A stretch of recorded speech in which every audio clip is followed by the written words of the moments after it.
What's happening, family? It's your man, Mark Black. So before I get into it, as always, I want to wish all of you a great Saturday. I hope you motherfuckers is having a safe, productive, and or fun weekend. Whoop whoop, you made it, you earned it, and I hope you enjoy the shit out of it, all right? And secondly, I want to say thank you to everybody for the birthday wishes. Y'all made a brother feel like he was 18 again, man. And words fail me. I got so much love and so much, just so much. It was great. Thank you all for the birthday wishes. Big 4-6 in this motherfucker, and I'm glad to be here. So, family, tonight, your brother is going to have to go the fuck in. All right, because this broadcast right here, right, is about something that is actually personal for a change, right? I mean, most times when I broadcast something, I have a personal element in it anyway, right? Peace, Dave. Welcome to the broadcast, bruh. Glad to have you here, right? So I usually have a personal story or some personal experience with every topic that I discuss. But this one here hits real close to home. Yeah, brother CRU, trust me, man, I understand. Be safe on your way home, man. So what we talking about tonight is we talking about the brothers and our sexual treatment as brothers. And I'm not meaning that in a good way. But before I get started, right, before I start this commentary, I got a couple of videos that I want to show you, all right? Because this is going to set the tone, the tenor for what it is that I express tonight. Because let's be frank, after y'all see this shit, y'all gonna know exactly where I'm about to go, all right? So, with that in mind, let's go ahead and get this started. This is a video that I saw posted in my timeline on my Mark Black feed, where this chick basically comes out in the open, live and in living motherfucking color, right? And admits to raping multiple men, all right? So we're going to watch what she got to say. And then there's another video. So about all told, maybe around 6 to 8 minutes of videos. Family, be patient. This information is important, all right? So I'm going to go ahead and run it for you. Let's go ahead and listen to what this bitch is talking about.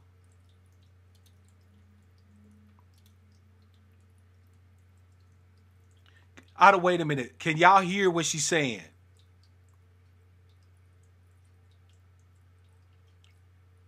Anybody, let me know, because I don't know if y'all can hear, okay? Let me know if you can hear it.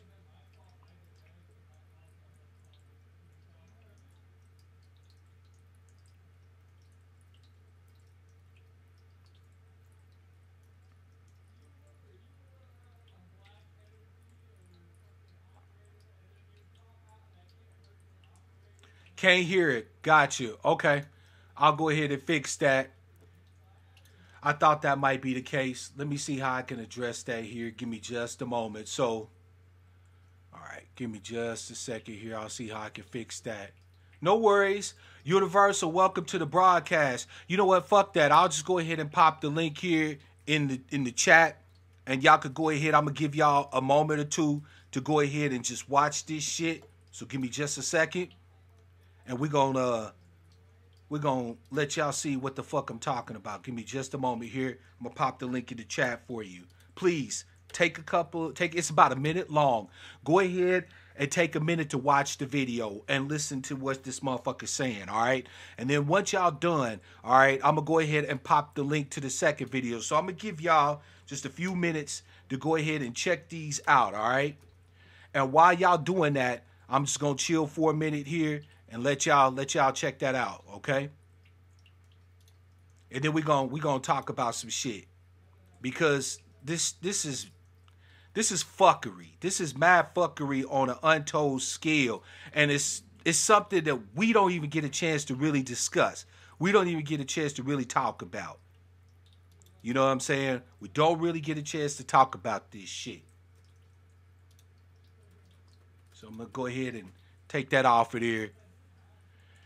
Universal, glad to have you coming to the broadcast, brother. How you been? Make sure you check out those two videos for me.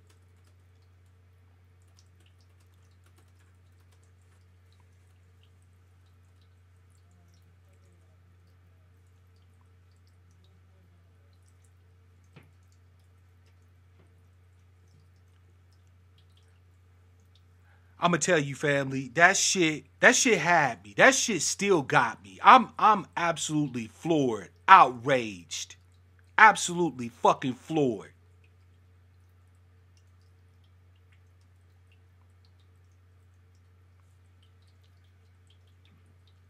Y'all make sure that if y'all, go watch that, y'all come back. Come back, niggas. Because we got some talking to do tonight. CRU, I'm assuming you checked that shit out. Yeah, that's some fucked up shit, family. Don't you even worry, though. We're going to talk about it. We're going to talk about it tonight.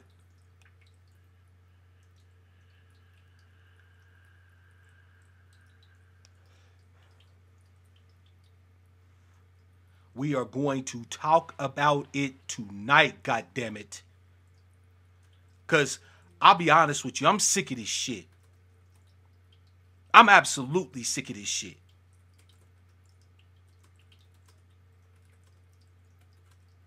I'm assuming y'all are all starting to watch the second video. The first video was only about a minute long. The second one's a little longer. You know what I'm saying? But that second video actually shows this bitch back in 2014 who broke into this motherfucker's house and raped him in the middle of the night in his bed, yo. No bullshit. But in both videos, there's an amount of fuckery that we need to talk about, right? So in both of those videos, please make sure you watch them, family. In both of those videos, there is a high degree of fuckery that needs to be discussed. And don't worry, family, I'm also going to open the floor too. After I say my piece, after I talk about what I'm going to talk about, I'm going to open up the floor on the Discord and we can chop it up about it. Because we definitely need to get this one in. We need to talk about this shit tonight.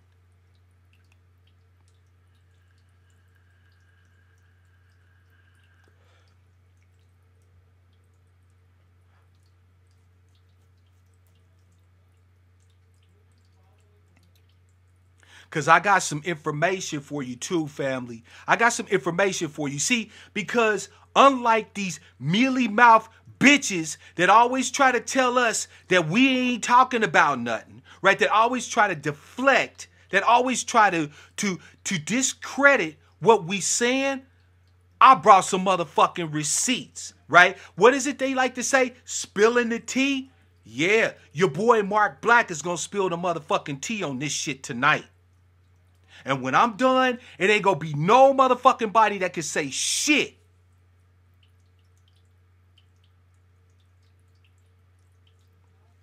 We're gonna talk about this shit, goddammit.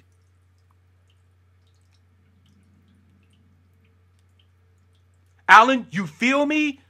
You feel me? Yeah, brother. I'm telling you. And wait, when I'm done, I'm going to open it up. I didn't know if you heard me because I know some of y'all left the live stream to actually go watch the videos, all right? So I'm going to repeat myself until I see everybody starting to come back.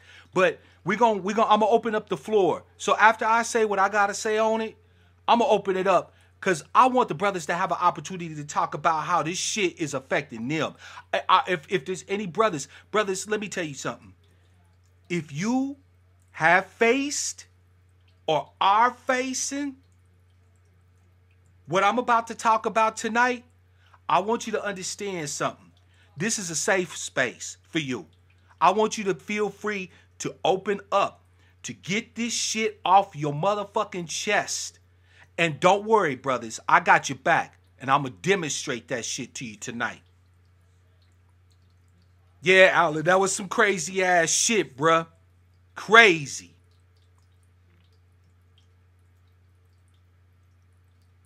What's real crazy about it, though, is that it's not crazy. I'm going to explain it to you. Don't worry, we're going to run it down. I'm just going to wait for that number to pop back up there. There was about 8 of us watching live, right? So when I get around 7, 8, I'll go ahead and continue with the commentary. And I want to thank y'all for y'all's patience. Sorry, I'm going to figure out the video piece or whatever. So this way, when I show videos, we'll be able to get the audio. Because I really wanted y'all to be able to see it and watch it with me. All right. Looks like everybody's starting to come back. All right. So, family, those of you who had an opportunity to watch that shit, let's talk about it for a second. All right? Let's talk about this motherfucking shit. So, this mealy mouth, baboon looking ass bitch gets on Instagram Live and cops to multiple motherfucking rapes of men. Okay, right? You saw it in her own words. She started off, I rapes niggas. I rapes niggas. Alan, you feel me? That shit would scare the fuck out of me because of some STI shit too, right? This bitch openly admitted to at least 2 rapes of black men. But as fucked up as that shit was, and it was fucked up, what's really fucked up is what she said after she copped to the rapes. Do you or do you not remember that this bitch had the nerve to say, what the fuck are they gonna do? Them niggas ain't gonna tell nobody. Ain't no nigga gonna tell nobody that they got raped by no bitch. That's the fucked up part about it, brothers. Because you know what? She right. She can get on Instagram, on social media, live and in living motherfucking color, and cop to multiple motherfucking rapes. Oh, yeah, Alan, that video was crazy too. Don't worry, I'm going to get to that one. But this bitch could cop to multiple rapes of black men openly, knowing that she could do it with impunity. She said openly, who them niggas gonna tell? Ain't no man gonna tell that they got raped by a female. Yo, that shit had me because she's right, fellas. She's right. But I'm going to tell you something, fellas. These motherfuckers got the nerve to tell us that because of us, black men, they living in a rape culture. Yeah, that they constantly under threat of being victimized by one of us. I got the evidence to show otherwise. Oh, we living in a rape culture, no doubt. But the victims ain't the motherfuckers that we all think it is. In that second video, this bitch Chantel or whatever broke into this man's house in the middle of the night. He wakes up out of a dead sleep with this bitch astride him. Right? Trying not to be too goddamn graphic. And y'all saw the picture of that chick. She wasn't no small bitch. So if dude was maybe a little light in the ass or whatever the case may be, or a little bit groggy from sleep, I could imagine it would have probably been difficult to get that bitch off him while he's being raped. See, because what they like to tell us is that it's the men doing all the raping. Even when there are male victims, they're saying that it's male on male rape. And that does happen, brothers. We do need to make sure that we talk about that shit. That happens, to children, to male children. And it also happens a lot in prison and in confinement. A lot of our brothers is being sexually assaulted behind the walls of these prisons. As a matter of fact, I saw a statistic, brothers, that said that 75% of men who do a term of imprisonment, right, a term of confinement, 75% have either been the perpetrator of a sexual assault or the victim of a sexual assault. The shit is real. We make jokes about don't drop the soap. But you got solid brothers who might have just got caught up in some fuck shit, caught a bid, and now they in there facing hepatitis C. They in there facing tears to they orifices and stuff like that. They in there facing the HIV and other venereal diseases. They in there facing tuberculosis, which is running rampant in prisons and shit. Not to mention the psychological damage of being raped and victimized, right? But for many of us, brothers, that shit happens to us long before we ever make it behind the walls of a motherfucking prison. And it's happening younger and younger and younger. We live in a rape motherfucking culture, brothers. We surely do. But you are not necessarily the perpetrators of this shit. And don't worry, like I said, I got the motherfucking evidence. Unlike a lot of these mealy-mouthed motherfuckers who try to deflect, who try to shame, who try to sit here and tell us that our experience ain't our experience, I actually got receipts. I got data on my side. Let's talk about it. The first thing that I want to mention,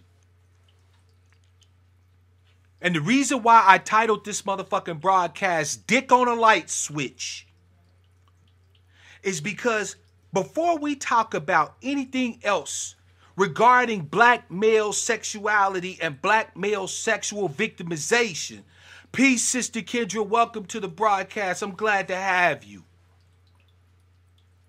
Before we talk about this shit, we need to talk about one important ass thing that nobody is talking about. That's right. We need to talk about the age of the sexual debut of black males. What the fuck do I mean by that? Well, the answer is very simple, family. Sexual debut, right? You're coming out, no pun intended. Right? The age in which you engage in your first sexual encounters. Believe it or not, there's studies to this shit. We about to look at one right motherfucking now. Let's take a look. Here's a study from the Department of Health and Human Services, right? National Institutes of Health. As you can see, there's the link, and don't worry, I'll put a link to the motherfucking article in the chat right now so you could go there and review it at your leisure. As you can see, this was published back in 2009. The age of sexual debut amongst U.S. adolescents. Oh, you know I'm about to tell it like a T.I. is, Universal, because I'm sick of this shit where we supposed to be these sexual monsters, right? We the motherfuckers that's supposed to be the ones that's out here just randomly free fucking running wild, can't control our dicks. But there's some reason why. There's some reasons why, brother. Why you sitting here having to address your sexuality at every motherfucking turn? Why you considered nothing more than a goddamn dick on a light switch? Let's get into it. So here you can see from Cavazos Reg et Alia back in April of 2009, published in the National Library, the PMC here, right? National Library. And this also was available in Contraception. So let's check this out. This study examined gender and racial ethnic differences in sexual debut, right? Here's the study design. Don't worry if you don't understand all this shit. Basically, they're just telling you what they used to create the study and what information they used and analyzed, all right? So they analyzed data between 1999 and 2007, right, from the Youth Risk Behavior Surveillance System, right, a cross-sectional, nationally representative survey of students in grades 9 through 12 established by the CDC. You feel me? Okay. They explained the method by which they used to compute the probabilities of all of that from each year, age 12 through 17, and separate estimates were produced for each level of the gender and racial ethnic group. Here we go. The results. African American males experience sexual debut earlier than all other groups. And Asian males and females experience sexual debut later than all groups. By their 17th birthday, the probability for sexual debut was less than 35% for Asians, females 28%, males 33%, and less than 60% for Caucasians, 58% females, 53% males, and Hispanic females. The probability for sexual debut by their 17th birthday was greatest for African Americans, 74% females, 82% males, and Hispanic males at 69%. Y'all want to run that by me again? 82% of brothers by their 17th birthday have already had their sexual coming out. Last time I checked, in most jurisdictions, 17 is still underage. That's still below the age of sexual what's the word I'm looking for? Being able to consent, right? Having sex with a 17-year-old in most jurisdictions is statutory rape. So the probability of black males being statutorily raped, I'm just going to call it what it is, rape, by the age of 17 is 82 motherfucking percent.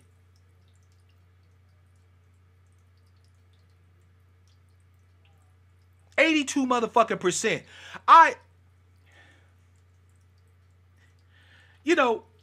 Family,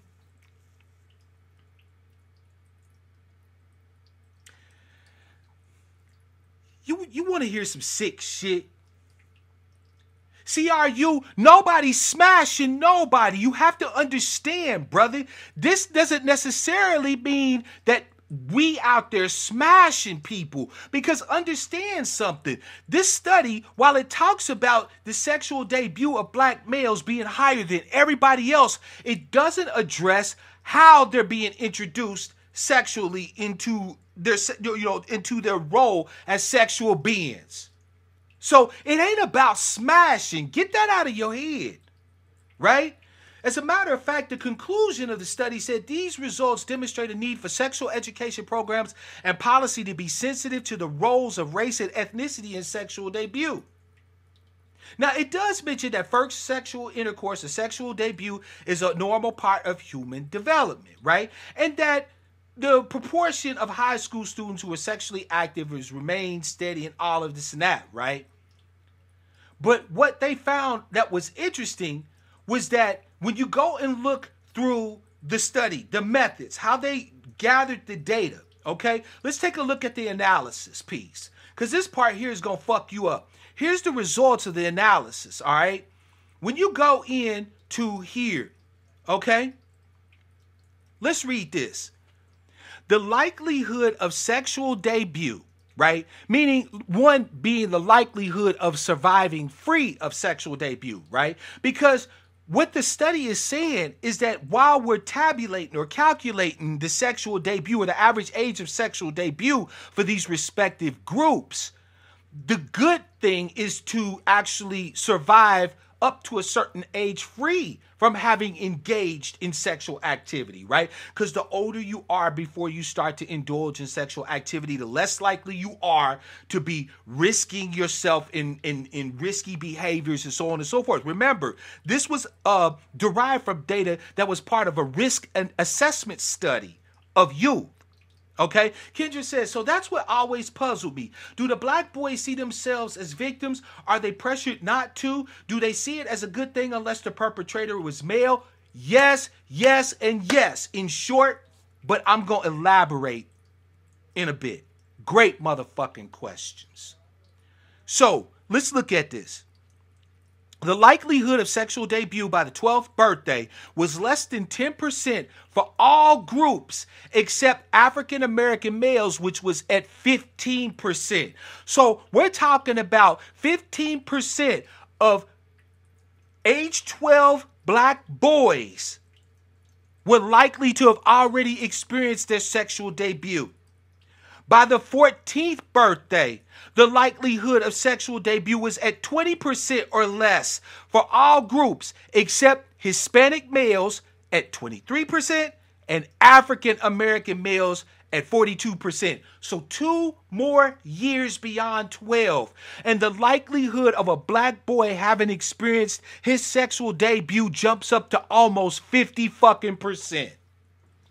By the 16th birthday, the probability of sexual debut was at 40% or less for all groups except Hispanics, 41% females, 53% males, and African Americans. So now sisters are starting to jump on board here by the 16th birthday at 55% for females and 72% for black males. But by the 17th birthday, that's when you reach them egregious ass numbers that we saw at the beginning of the study.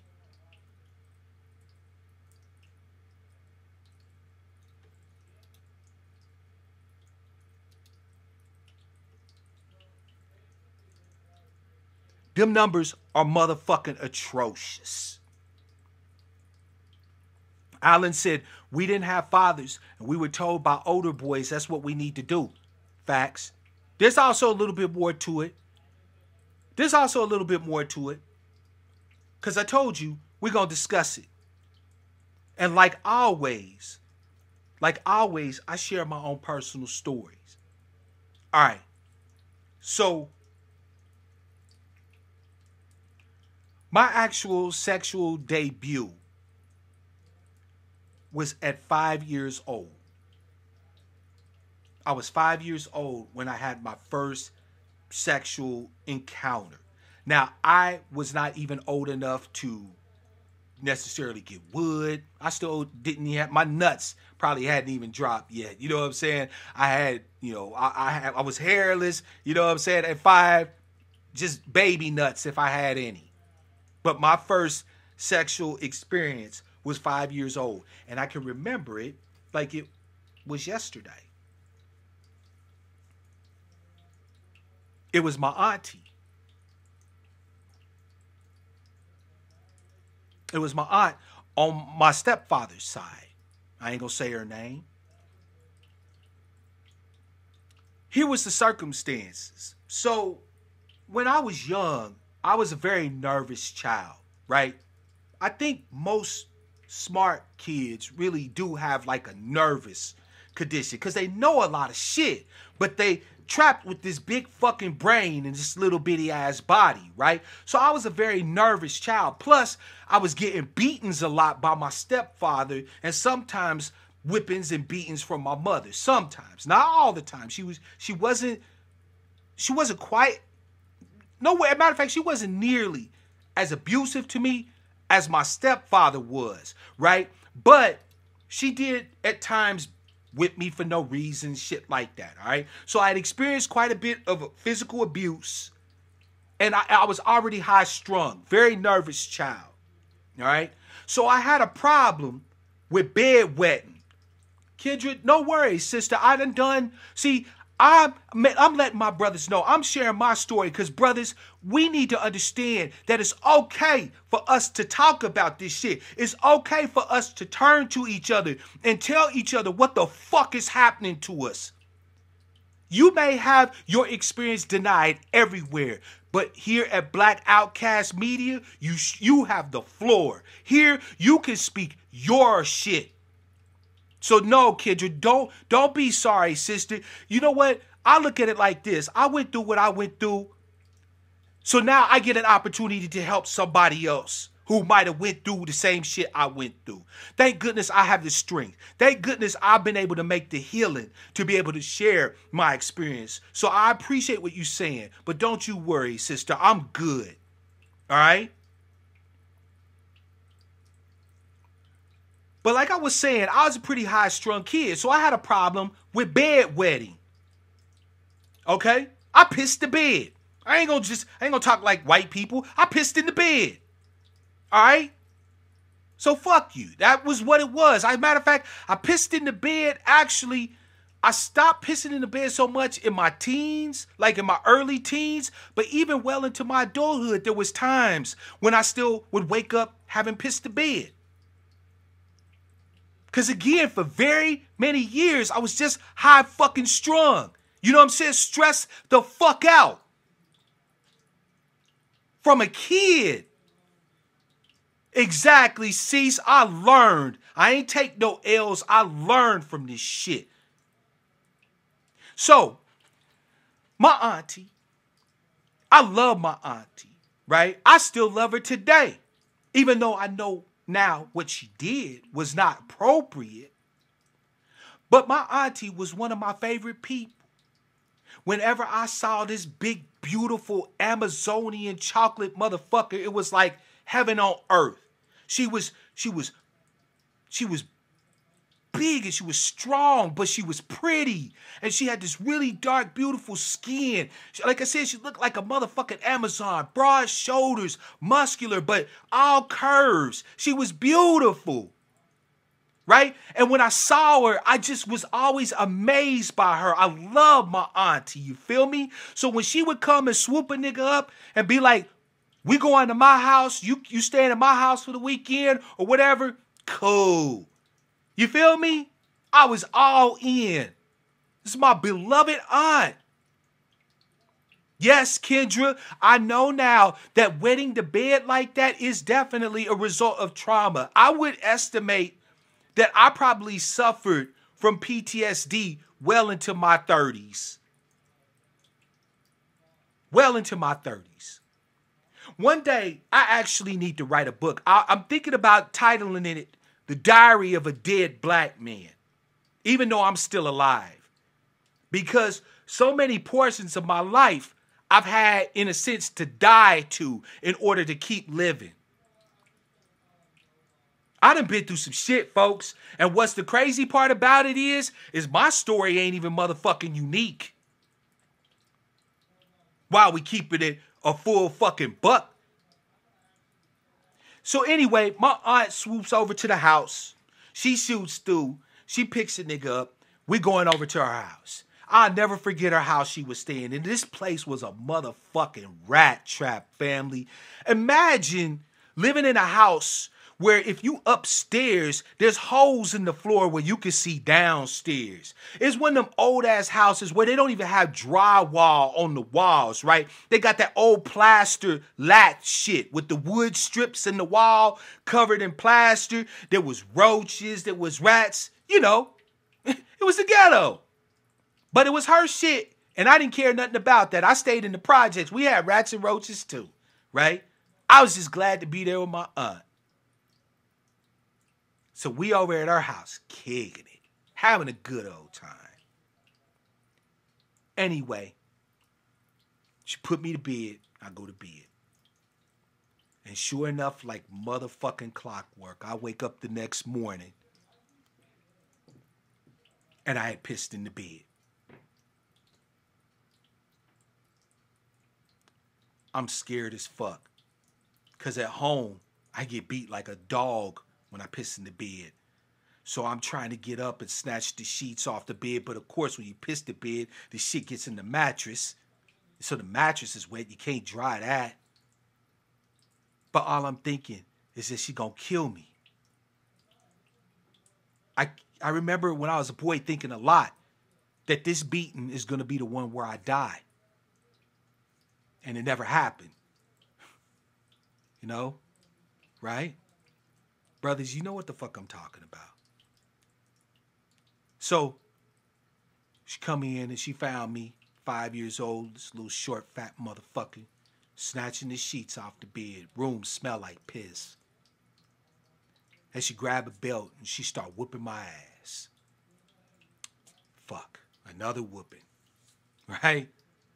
So I'm crying to beat the band. But I'm not even so much crying because of the whooping. I'm crying because my favorite aunt is obviously pissed off at me. You know, the fucked up thing about the abuse shit that I went through is I was more concerned about how the people was feeling that was whooping my ass than I was about my own feelings. I had learned by 5 years old to dissociate from my own feelings. I wasn't thinking about me while I'm getting my ass kicked. I'm thinking about them. Ain't that some shit? Well-trained little utility I was. So I'm sitting there after she whipped me on the bed crying. And she breaks up crying. She just busts out in tears. Like, I never seen her cry like that before, family. Like, my aunt was this bad bitch, like they call them in the hood these days, right? Quick to throw hands with niggas and or women, right? I just thought she was unfadable. And yet she's standing here crying like a newborn fucking baby. Did she apologize to me later on? No. And I won't ever get an apology. There's a reason why. So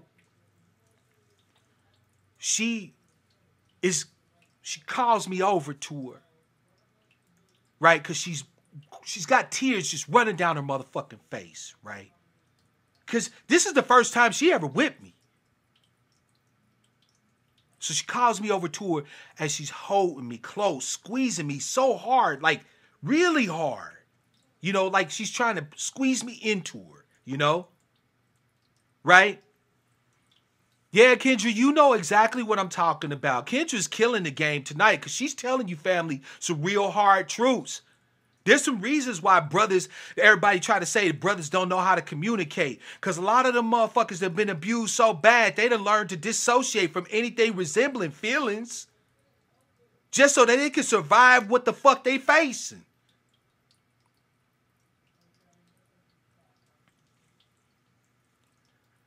I hear you, Cease.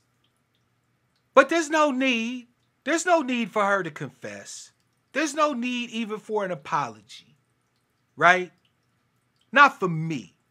Okay? If she feels the need for that, for some closure, it's available to her. But I'll never get it. And like I said, there's a reason why. But at any rate, she was squeezing me really hard, really close. And then, because I was in my underwear, right? Because I was sleeping in my underoos, right? She took off her clothes. And she was naked, like ass naked as the day she was born, right? And then she laid me on top of her after taking my clothes off. And she put my head on her breast, you know, and laid me between her legs. Now, again, I didn't ejaculate or anything like that. I was 5. All right. I didn't even quite understand what was happening. All I knew was that my auntie was sad and it felt nice that she was holding me. Right? But now telling y'all that, there's not a one of you that would dispute that that was a sexual thing. There was other shit mingled in with it, most definitely. There was probably some regret on her part, you know, of her whipping me and stuff like that. But what was interesting to me even now was that her idea of comforting me involved sexuality. How many of you brothers have heard women say, Oh, girl, don't worry about that nigga. I'll go home and fuck the shit out of him and get that nigga something to eat. He'll be cool. As if putting her pussy on you excuses pretty much everything. That's really how a lot of them think, brothers. That's truly how a lot of them think. Is that they could talk crazy to you, they could rob you blind, they could abuse you stupid, they could lie to you, cheat, do whatever the fuck they want to. And as long as they fuck you good, it's gonna be all right.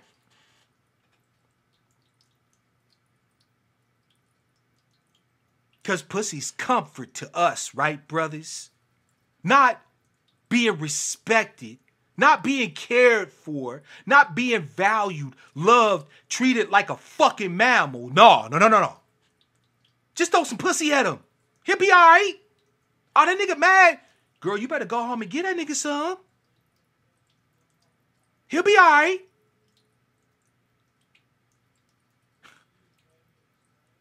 Brothers, you've been taught to be a dick on a motherfucking light switch. Johnson on command. You poor motherfuckers.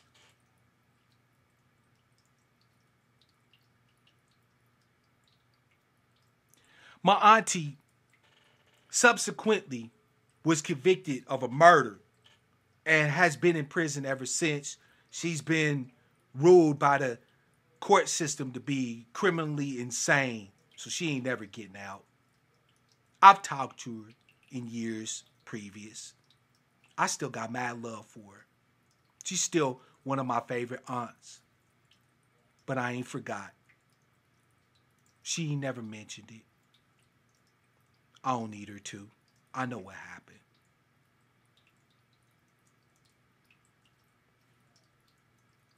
My sexual debut at 5. Kendra said the saddest part is that it ain't about what they think men want. It's about them having no concept to offer it anything else of value because they have nothing else of value to offer. I only have one motherfucking thing to say to that, Kendra. Facts. Facts. Why do you think, brothers, that they want to just keep throwing that pussy at you? Just keep throwing it at you. You happy? Give that nigga some pussy. You upset? Give him some pussy. Right? You stressed out? Give him some pussy. They think pussy is like Robitussin in this motherfucker. Like it's the cure for every motherfucking thing. You just lost your job? Bitch gonna try to give you some pussy. Your nigga just got shot, just got his brains blowed out, and you gotta go to his motherfucking funeral? That's alright. She gonna give you some pussy. They think that's the cure for every motherfucking thing. What else is they offering us at this point? To be good little motherfucking utilities. Little Energizer bunnies, dicks on a light switch, Johnson on command. What the fuck else?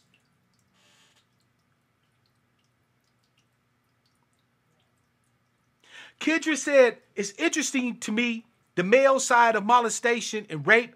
Had a man gleefully tell me his first was at 12 with the 18-year-old babysitter. I'm listening like this is rape. Facts. And Kendra, you asked a question earlier. You said that, do we think that we're not victims? Yes. We do not see ourselves as rape victims.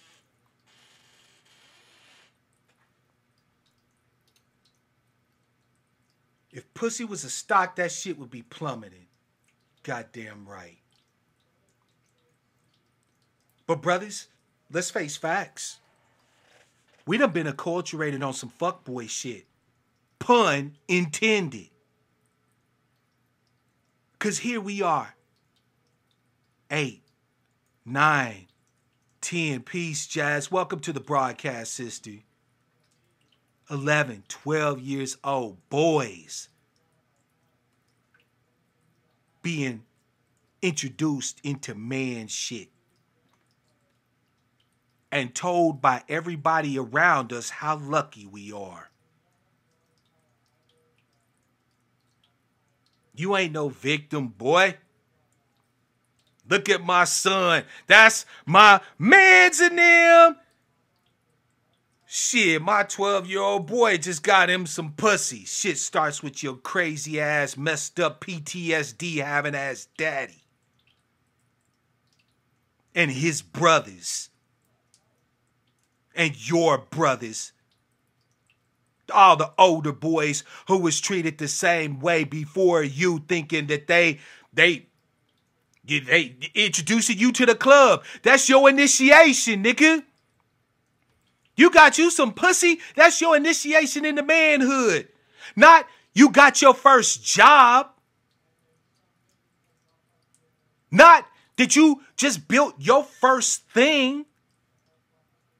I didn't get praise for my manhood when I took parts around the whole neighborhood out of trash cans and was able to build a bike by myself, by hand. Nobody said, that's my man right there. Look at him. Built a bike from scratch. That boy's well on his way. Nobody gave a fuck.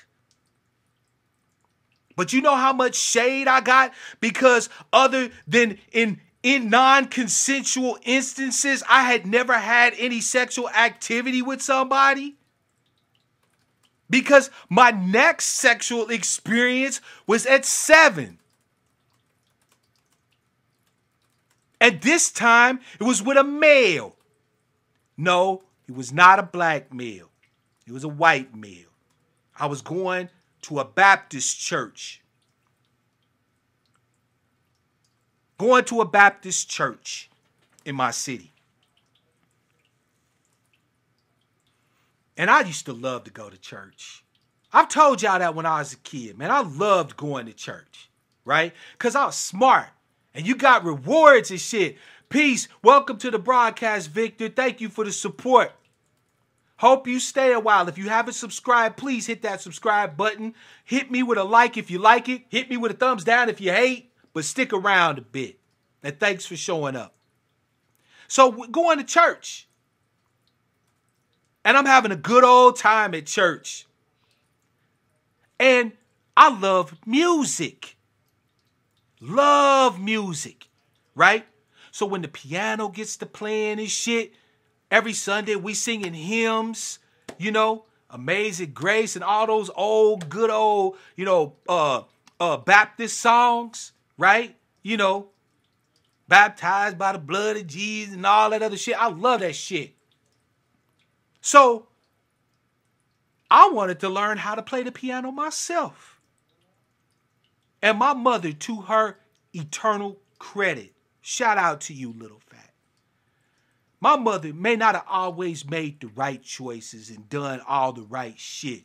But one thing I can't ever say about my mama is that no matter what I wanted to do, my mama always backed my play as a kid. If I wanted to be a doctor, she was trying to find ways for me to play with stethoscopes and, you know, blood pressure cuffs and shit. If I want to be an astronaut, she finding rocket ships for me to play with and having me, you know, practicing me building rockets with Lego blocks. My mother was always all about it. No matter what I dreamed I wanted to be, my mother always tried to see a way, poor as she was, to see to it that I make that happen. So shout out to you, little fat, for that shit. So when she hears that I want to learn how to play the piano, she approaches this motherfucker named Paul Tebbets. And he agrees to be my piano teacher. And I'm ecstatic. Because I don't know how to play an instrument yet. I'm only 7, right? I love music, so I want to play them all. Right? So I get there. And I'm learning how to read sheet music. You know, every good boy does fine, you know, and all that other shit, right? The treble clef and all of that. And I'm playing a few notes starting from middle C, you know, like, here we go in a row to a birthday party, right? You know, basic piano shit. And everything is cool. My mother When I say we was poor, a lot of them motherfuckers complaining about them harvest boxes that Trump and Ali is about to start delivering. That was the shit we was getting back in the 70s and the 80s. It was called government commodity food. You was getting blocks of cheese and box of dried, non-fat dry milk. You was getting peanut butter and saltines and shit. And with the little food stamps they was giving you, and the project housing you was given, right? That you had to make that do for a month. Them damn cockers always told me my names are too long. I love your name. You got to tell me what all that means, though, man, because I'm telling you, that shit, it looked beautiful, but I don't know what the fuck any of it means. I don't even know what Victor means, except I think it might mean conqueror and shit, right? So Victor, but I love it. Any rate, everything cool. My mom's is scrimping and saving to buy me piano books, right? Sheet music. And I'm becoming quite proficient with playing the piano. I first started with one hand, my right hand. Hell yeah, cease that government cheese. Look, I used to fuck them government cheese sandwiches up. Get up in the morning, because I've been cooking ever since I was like 6. Right? So I get up in the morning before school, grab some couple pieces of bread, hack off a piece of that government mozzarella, and put that shit in the skillet with some butter, and booyakah. I was straight until lunch. So then one day, we sitting there practicing. And he's touching me on the shoulder. And I'm not thinking anything strange or untoward about it, right? I liked the man. I thought he was dope to be teaching me to play piano. Right? So he's standing behind me. And then he starts touching on me, like on my chest and shit. And I'm like, now I'm 7, mind y'all. So I know something ain't quite right. But I don't know enough to know what ain't right. Y'all follow me? So it started off with just touches and shit. But like these things always do, the victimization gets worse. Soon, he's got me touching his genitalia. And he's taking naked pictures of me at 7 years old. Now, brothers, this is going to be hard for some of you who done been through this, all right? But again, I'm telling the truth to let you know that you can tell the truth. While he did not penetrate me back on the backside, I did have to suck him. Yeah. And that went on for, I would say, probably a good 6 months.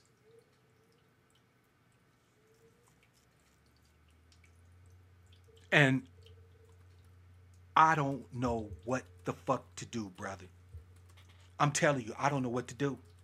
I don't know what to do. Something in me was telling me that this shit was not right. But I didn't even have the words. As intelligent of a child as I was, I did not have the motherfucking words to express what was happening to me, how it was making me feel. So I just stopped talking. I don't want to talk to nobody. So this little happy fat kid that loved to go to motherfucking church, that loved music, that would talk to anybody, and I mean anybody. I would love to talk to anybody. I could be walking down the street and see somebody sitting on the corner and strike up a conversation with them. I stop talking to every motherfucking body. Because what are you going to do? How are you going to talk when you don't know what to say? Brother, I understand. I understand you're hurt. I understand your fears. Because I've been there.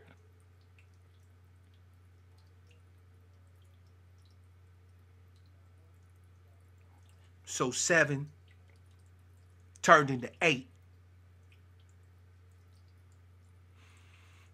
And I still don't have the words to describe what I'm feeling, what's happening to me.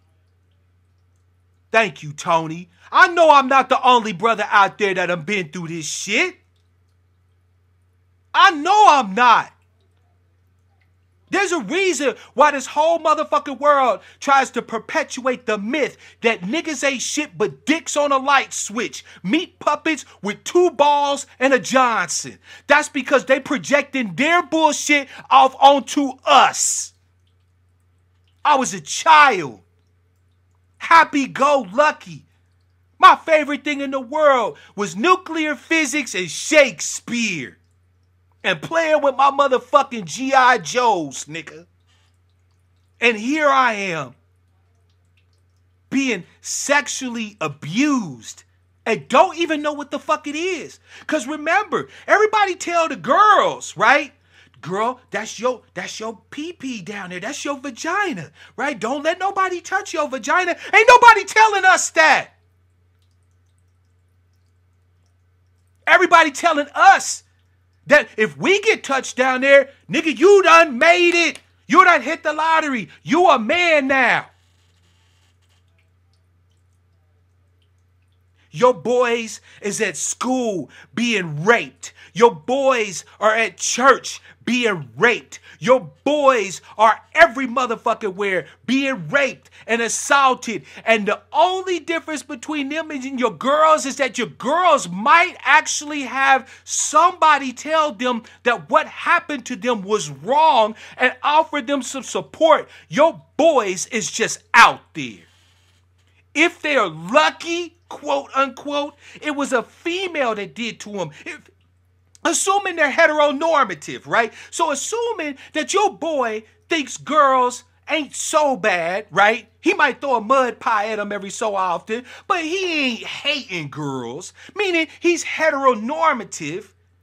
If he's been sexually assaulted or raped by a female, he'll have those but she's a woman or she's a female feelings mixed up into it, right? So he ain't gonna be inclined to think of her as his victimizer because he's been acculturated that whatever she do to him is right.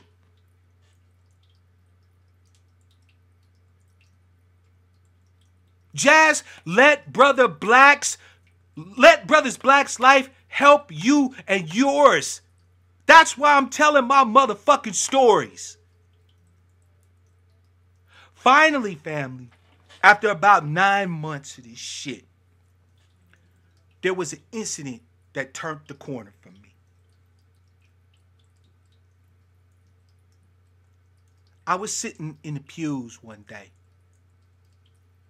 because I had stopped going to like those classes. I told my mother I don't want to go and learn the piano no more. I don't want to. I'll learn any motherfucking instrument except the piano. So I stopped going to lessons with Paul. There was this little white girl that I went to church with. I'm just going to say her first name. Her name was Stephanie. All right. Pretty little white girl. About my age. She was like the bright and shining star of the church. She wasn't as smart as I was with like the Bible verses and shit, but she loved to compete. She always tried to learn all the Bible verses. She would sing real loud when the choir would sing. Really beautiful, bright, shining child.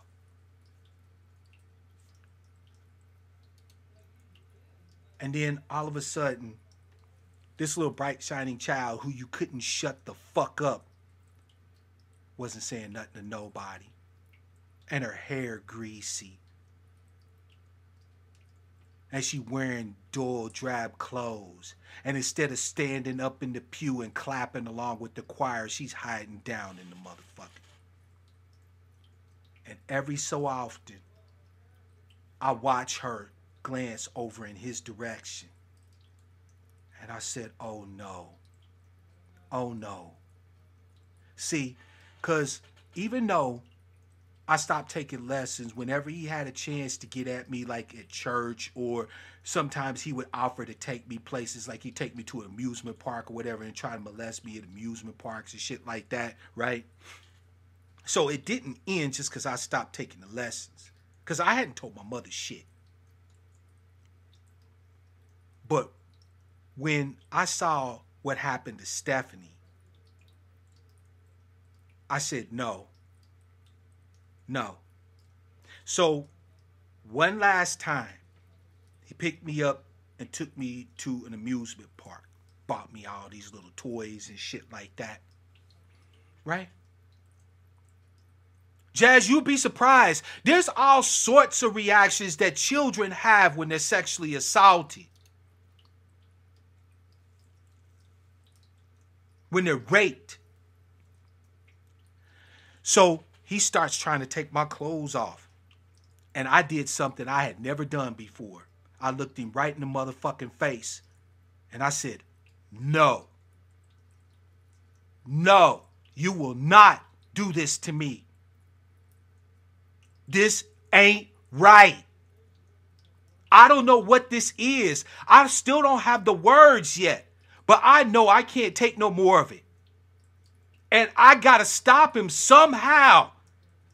Because he might be doing it to Stephanie too.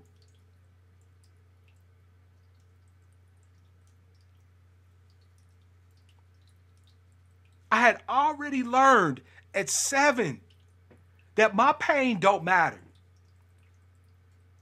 But the fact I was able to speak up was not because of me, because I thought he might be doing it to somebody else. And that was the last time he touched me. That was the last time I had any interaction with him. 8 years old. Yep.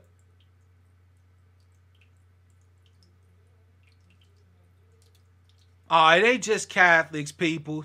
Rape happens every motherfucker where. You got Protestants, Catholics, Muslims, religious motherfuckers of all stripes who like fucking with children. Especially boys.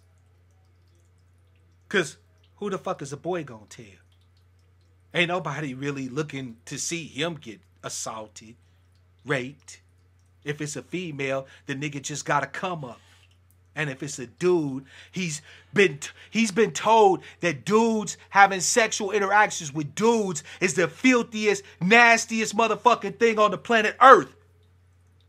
So not only has he been victimized, but now if he comes out and tells anybody, he's a motherfucking pariah. Tell me I'm lying.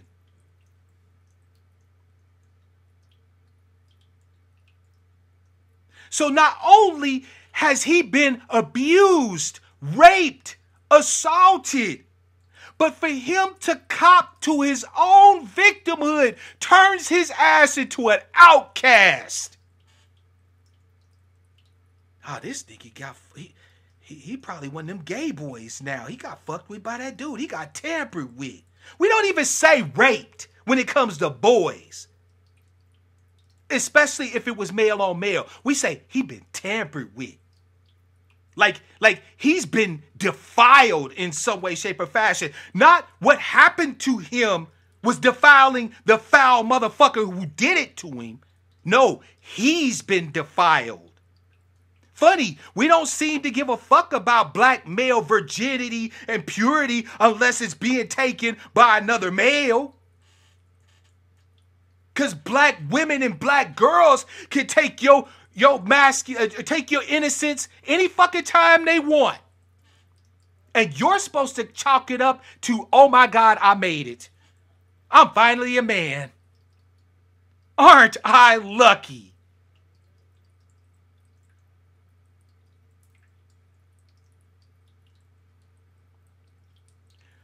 Family, I'm not going to lie to you.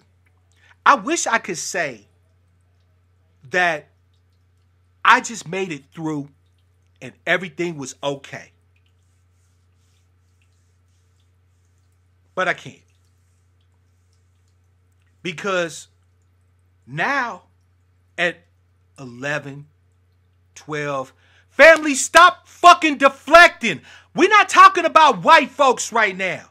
Because we talking about some ill motherfuckers that's in our own goddamn community. We know what white folks is capable of. But just the fact that they do that shit don't mean we can't shine a spotlight on the ill shit that's happening to our brothers right now. I'm not talking about the sisters don't get victimized. Everybody knows this. If a sister gets breathed on wrong from 8 to 80, she's got resources. She's got access to help. She's got people who give a fuck.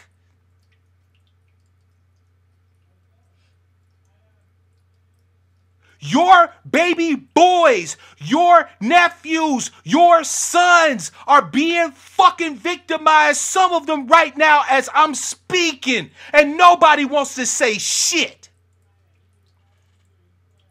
You can have bitches get on social media and openly cop to the raping of a man. And it's all good. Because what's going to happen to her? Nothing. And she knows it.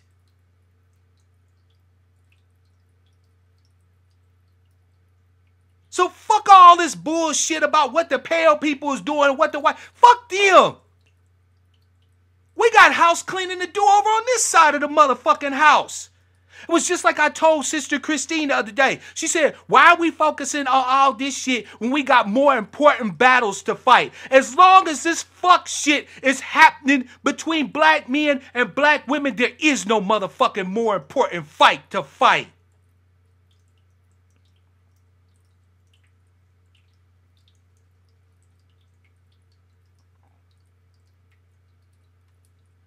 I wish, family, that I could say that surviving Paul was easy, but it wasn't.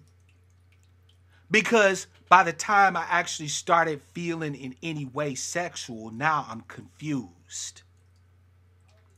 Confused. And no, not in the way you motherfuckers might be thinking, because I've heard people say as a justification for how some boys might be homosexual, because people are actually born homosexual, right? But I know sometimes they'll say shit like, well, you know, that's common with them boys that been tampered with. They not really homosexual, they just confused. No, I'm heteronormative. So for me, I was confused. And what confused me was that I didn't feel like I deserved to be heteronormative. Because if I was supposed to be heteronormative, if I was supposed to like girls, then why was it that a man liked me sexually? That was what was confusing to me. I wasn't confused about the fact that when I started looking at things sexually, I was attracted to females. What was confusing to me was I couldn't understand why I was attractive to males. And again, I didn't have nobody I could talk to about this shit. Nobody I could talk to. And now I'm much older. I'm like 11, 12 years old. And there's still shit going on sexually. But now it's starting to be something that I'm thinking I'm supposed to be indulging in. Especially since what happened to me with that dude. If girls now are trying to show me they pussies and show me they boobs, I'm really going to go ham now. I'm really going to try to like engage that. Because that's what I'm supposed to do. So when my baby cousin shows me her coochie the first time, it's the first time I actually saw, you know, like a coochie other than my aunt. Nah, Jazz, I didn't try talking to my mother. Because I didn't know what to say to her. And my stepfather, I tried to avoid that motherfucker like the plague. He beat me and tortured me and abused me. What the fuck would I talk to him for? The one person I might have talked to about it, my Uncle Alan Mark Gillespie, may he rest, died in 86 from a gunshot wound to the head. My beloved uncle, the only other man on the planet I trust, he was gone. He died when I was 13 years old, so who the fuck am I going to talk to? But now I'm getting to that age where now all the boys around me are starting to have their sexual debut. So now I got, my peers and some of the older boys talking about, yeah, nigga, it's time for you to start getting some pussy. Well, okay. How am I supposed to do that? Well, you supposed to talk to him. You got to have game, nigga. Right? Game? Man, I'm still reading comic books and playing with like action figures and shit. Now I'm supposed to be trying to have sex with a girl? And here's some really fucked up mental head shit that happens to you. When you've been sexually assaulted or abused as a child, especially if it was a male involved, you actually think that girls are going to be able to tell that you've been tampered with, and then they're going to tell everybody. I'm not bullshitting. I used to break out in cold sweats thinking that if I went up and talked to a girl, that she could somehow smell on me that I had been assaulted, and that she was going to run and tell everybody, and then my name was going to be mud in the motherfucking community. So I stayed away from girls like the motherfucking plague, man. I liked them. I thought they were pretty after a while. Like when I hit 12, 13, I was just like any other dude. You know what I'm saying? I liked the way they look. I thought they was pretty and stuff. But I was scared of them. Because I just knew they would know. Oh, man. And once they know, everybody gonna know. And then I'm gonna have to sleep in a motherfucking cardboard box and be fed with a slingshot. I can't have that. Because all the girls around my age started acting like they were so mature and fucking like running water and had different dudes all over the place and shit. I didn't even know what the fuck to think about any of it. All I knew is that sex was like the air I breathed, and it was stifling. It was like being out in 106-degree temperatures with 99% humidity, and it just won't fucking rain. My teen years was hell.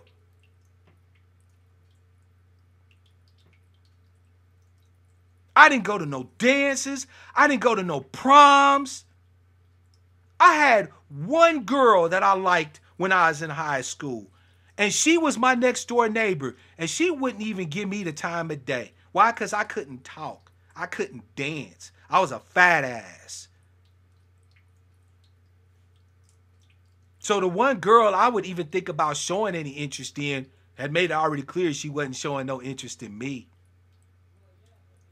But yet, I'm getting pressured, not just by women, but now by my peers, that I gotta be out there fucking. What you mean you ain't got no pussy yet?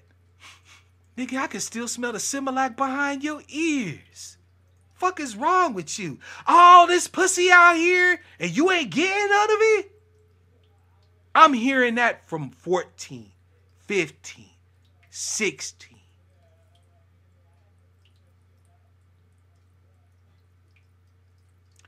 Peace, D. Hey, yeah, man, I enjoyed the shit out of my birthday, bruh. Thank you for showing up for the broadcast tonight, man. Yeah, so your boy's fucked up. Because whatever innocence I had was gone, but I didn't have no positive experience to replace my innocence with. So all I had was fucking fear and trepidation. That's all I had. So finally, I hit 70 years old and I got this neighbor girl. And she decided she liked me. So one night, went over to a house where she was babysitting or something. And she called herself giving me some. That was my first, I guess, consensual sexual experience. I say I guess because I didn't do any of the things you would expect in a normal sexual experience. Right? First of all, I didn't know what the fuck I was doing. Second of all, she was big down there, if you know what I mean. Like, you feel me, brothers? Like, she was big down there. Like, you know, like you could drive a train through that motherfucker. Like you could holler down there and you would find your dude down there, be like, yo, nigga, you need some help? He's like, yeah, help me find my car keys and we could drive about this motherfucker. She was big. So I wasn't hitting on shit. Not to say that I'm weak sauce down there, but, you know, this motherfucker is, you know, built like somebody that drove a Mack truck up in that motherfucker. I wasn't nothing I could do with it. So she made me lick it a few times and then went and told everybody I didn't know how to fuck.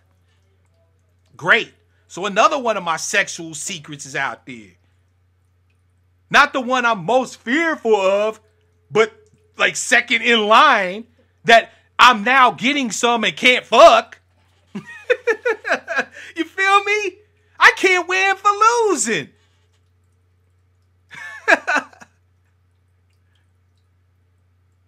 I remember my first sexual experience and thinking afterwards was, so this is what the fuck all the hype is about? Like, this is this shit that I'm supposed to be chasing? Cause this shit sucks. I didn't enjoy it. I didn't even bust a nut. I know, because I had been masturbating since about 13 years old. You know what I'm saying? Shout out to Blacktail Magazine. Carried me through my teens. Just saying. Right? So I knew what to ejaculate was like. That didn't happen. So not only had I been like, you know, my innocence taken and I've been tampered with, but now I can't fuck either. Damn it, if that ain't enough to make a nigga sexually schizophrenic, I don't know what is. Kendra, this bitch was 16. She was younger than me. And I swear to you, you could drive a tractor through that motherfucker. To this day, it was the biggest pussy I ever seen. Nigga, when I was licking the motherfucker, because, you know, she's like, I want you to eat me out. I'm like, I don't know what the fuck that is. So she just like, just put your tongue down there, right? My whole chin could fit in that shit. What the fuck was I supposed to do with this? Damn, nigga, I only got one dick. And she told everybody in the hood. She told all my niggas, like, that nigga can't fuck for shit. She told everybody. Mark Black wasn't hitting on nothing. And she was right. Because, I mean, it's hard to hit on something when there's nothing but air there.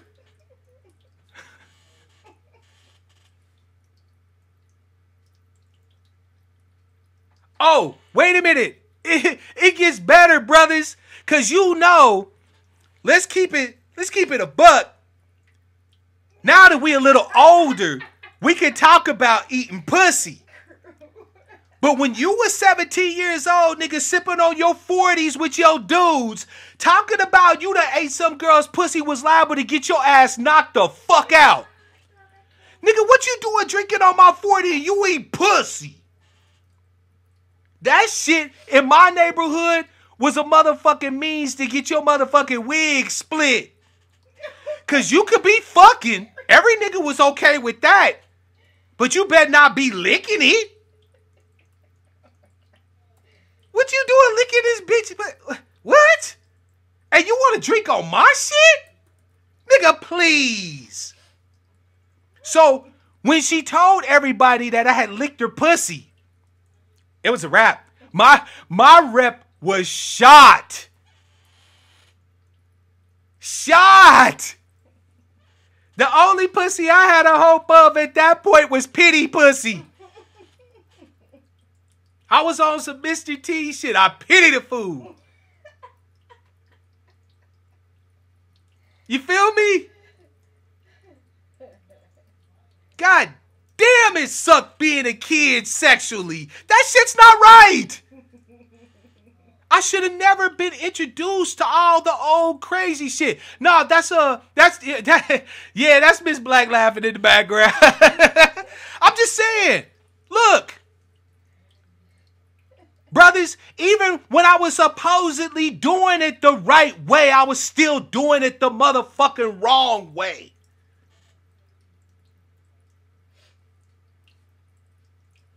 And by the way, all of this was before 18 years old.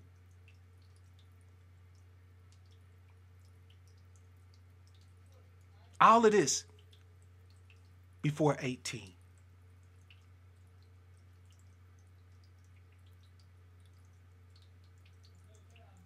Fuck my innocence, right? Fuck my right to be a kid, right? Fuck my right to learn about these shits in a natural way, in a beautiful way. Shout out to Michelle, because that was my second girlfriend. And unlike the huge pussy having banshee that was my first, Michelle actually was sweet. She was understanding. And we learned that thing together. We learned that together. And it was nice. I actually kind of got what the hype was at that point.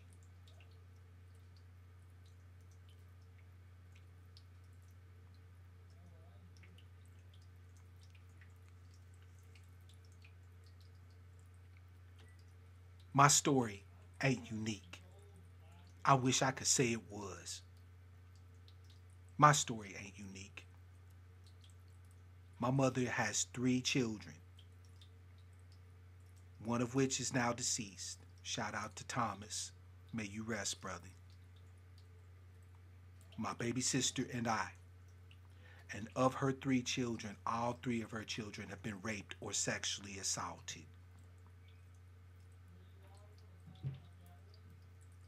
All 3.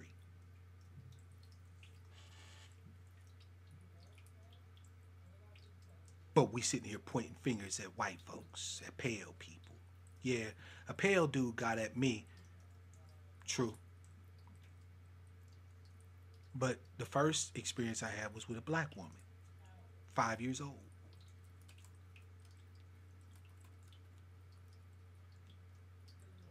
Tony said I got my first time with a chick at 13. She was way older. Facts. It's common knowledge that your mama's friends is fucking your brother's sisters.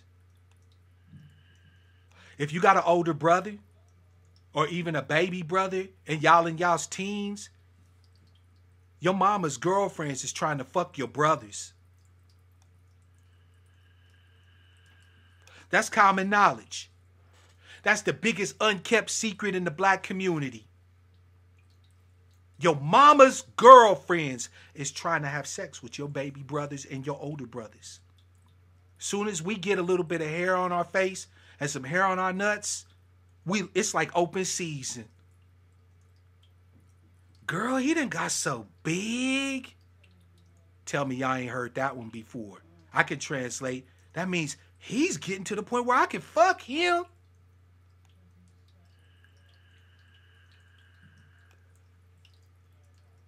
Y'all feel free to stop Brother Black anytime you think I'm telling falsehoods. Peace, Shar. Welcome to the broadcast, sister. Glad to have your ass. Where you been? Yeah, I'm cussing you out. Where the fuck you been? Jazz, you know what? It is sick. And you know what the really sick part of it is? Is that by the time we make it to 18 years old, your brothers is well trained to accept their abuse, to accept their rape, to accept their sexual assault. So when your mama's homegirl brings him over to the house under having him come cut the grass, and she got him on the couch sucking his dick and fucking him, His brain is so fucking twisted by the time he gets to that age that he think he done hit the motherfucking lottery. He's going back and telling pussy stories to his homeboys who's co-signing the same shit and wondering how long it took for him to get into the club.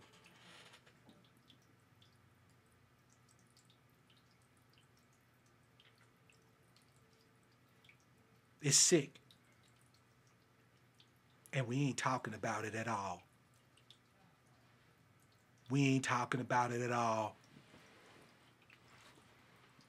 We're not talking about the fact that a lot of brothers in so-called relationships and marriages are also being raped too. I'm a Gen Xer. The original slacker generation, by the way. Don't get it twisted, motherfuckers. I grew up in a generation where we were taught that no means no. That if you touch a girl and she say no, that's it. That shit's so ingrained in me, brothers, that if I think that I'm doing something during a sexual encounter that might be hurtful, might be in some way deleterious, she doesn't even have to tell me to stop. I will stop and say, "Are you okay? Did that hurt? We still good?" I do that with my wife. Constantly seeking consent. Because that's the generation we grew up in. Because just like today, this shit ain't new, peoples. This whole teach men not to rape shit. They've been doing that shit since I was a kid. And we took them lessons well, brothers, did we not? We got a condom in our pocket, hoping we get a chance to use that motherfucker, and chanting the mantra on the way to the bus stop. No means no. No means no. If she say no, I gotta be done. No means no.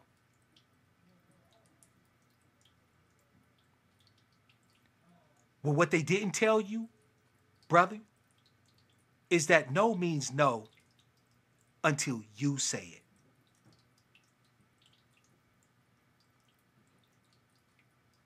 Then no is flexible.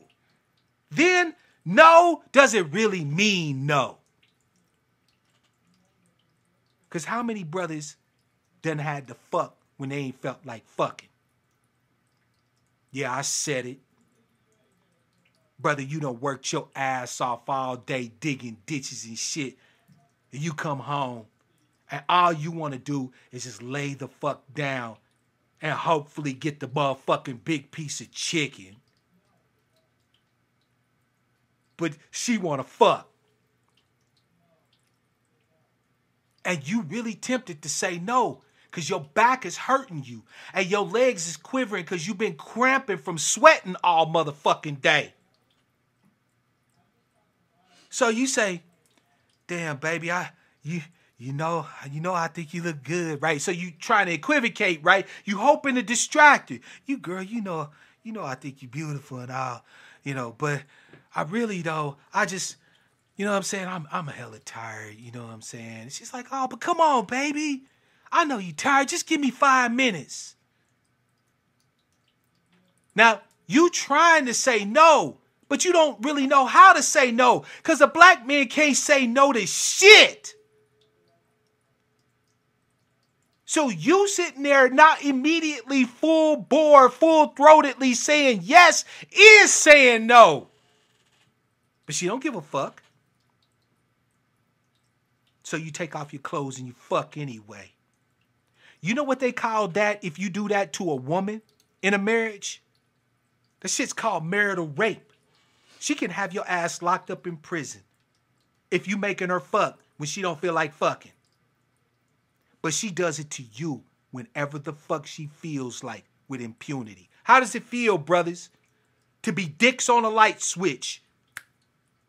Johnson on command. Attention, niggas.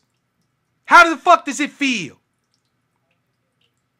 She can have your ass locked up if you be making her fuck when she don't feel like it. But your ass fucking at least 2-3 times a week when you don't feel like it, and you still think you lucky. Oh man, I got me a good woman, man. She really care about my needs, man. Fuck is wrong with you, bruh? What is wrong with us? What is wrong with our culture?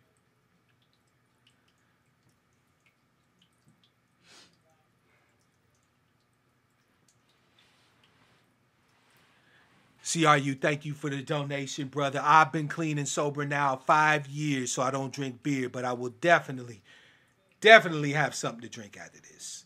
Not alcohol, but something to drink. Brothers, listen to me, and listen to me very carefully. These motherfuckers claim they want equality. They want to be your partner.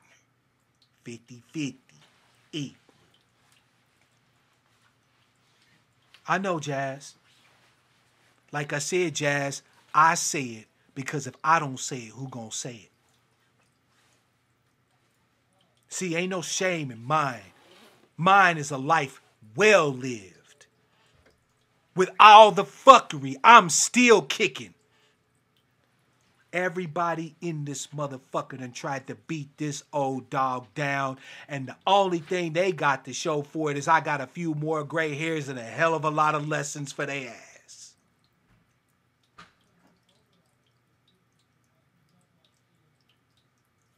Tony hit it on the motherfucking barrel here just now, Jazz. There's so many brothers with stories like mine that it's not even fucking funny.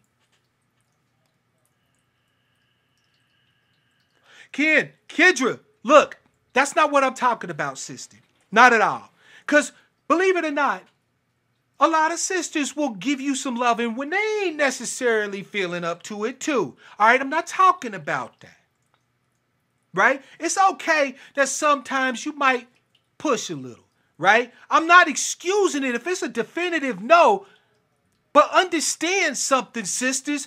You done taught black men to never fucking say no to you. So whereas you can just come out and say no, and no means no, meaning that definitively I better not tamper with you, he don't know how to say no to you. So if he starts equivocating, damn it, that means no. If he's not saying shit, I've been waiting on you to, you know what I'm saying? And he's kicking off draws, then that means no. Because he don't know how to fucking tell you no. He don't know how to tell you no. We brothers have been acculturated that we can't never tell the black female no to shit. I remember when I was a boy, my sister wanted to play with my toys. I don't want her to play with my toys. You let her play with your motherfucking toys. I can't even tell her not to play with my motherfucking toys. But I bet not think I want to touch her jump ropes or pull the hair out of her Barbie's heads because I don't know how to do them shits. No is not in a nigga's vocab. Facts. How else are we going to be good little tools and utilities to fit in our little craftsman chests if we start telling you motherfuckers no? We don't know how. But brothers, I'm telling you, it's okay. It's okay for no to mean no for you too. It's all right, brother. Look, you ain't no shade to you if you don't feel like fucking tonight. It ain't no disrespect to you if you feel like that you just want to chill. You don't actually chill instead of what they call Netflix and chill. It's all right, brother, if you don't want to be a motherfucking dick on a light switch.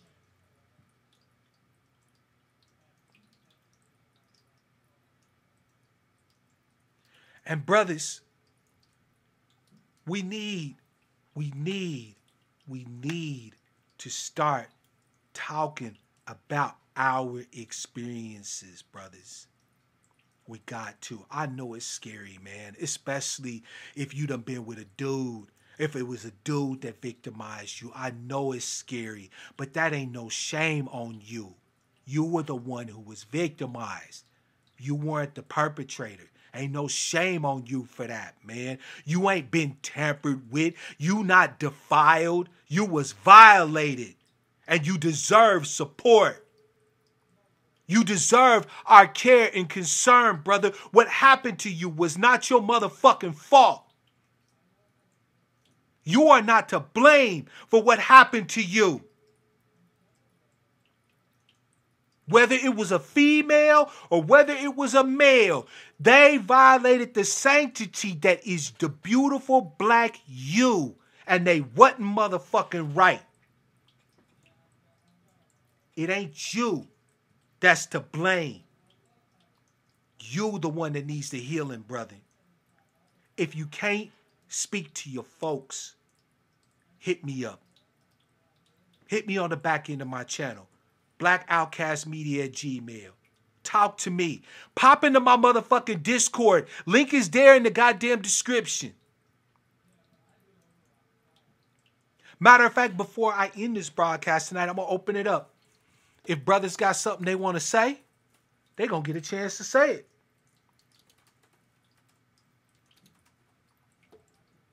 They're going to get a chance to tell they motherfucking stories for a change. They going to get a chance to speak what's really happening to them. No more motherfucking caricatures. You hear me? I don't want to be a goddamn cartoon character in the heads of black folk. My name is Mark Black. I'm a human motherfucking being with real experiences and real life that done happened to me. And I will not be made a fucking caricature. And I won't let my brothers be made a caricature.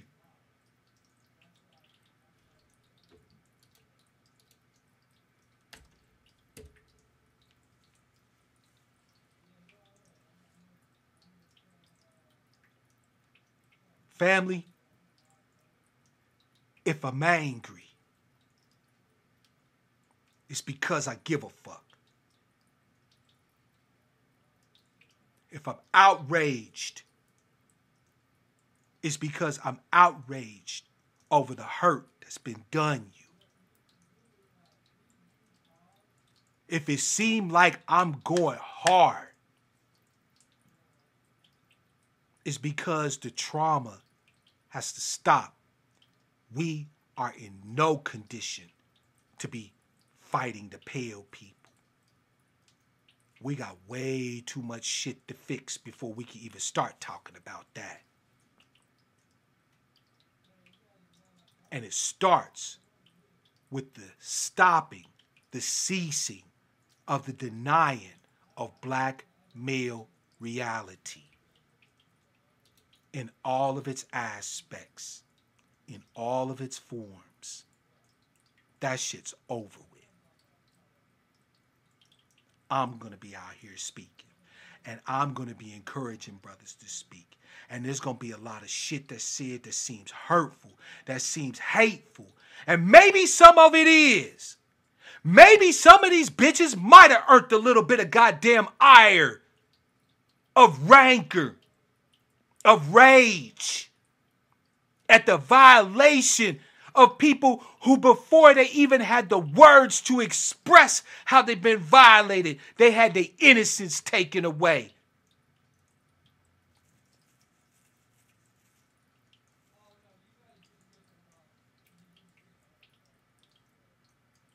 We need to be talking about this shit.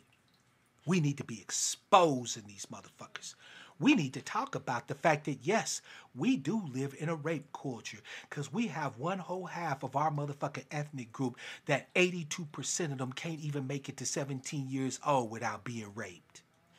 While we throwing around rape statistics all over the motherfucking place. Brother CRU in this motherfucker. Welcome to the broadcast, brother. Welcome to the, you've already been here, but I'm saying welcome to the Discord. Speak your speech, brother. The floor is with you.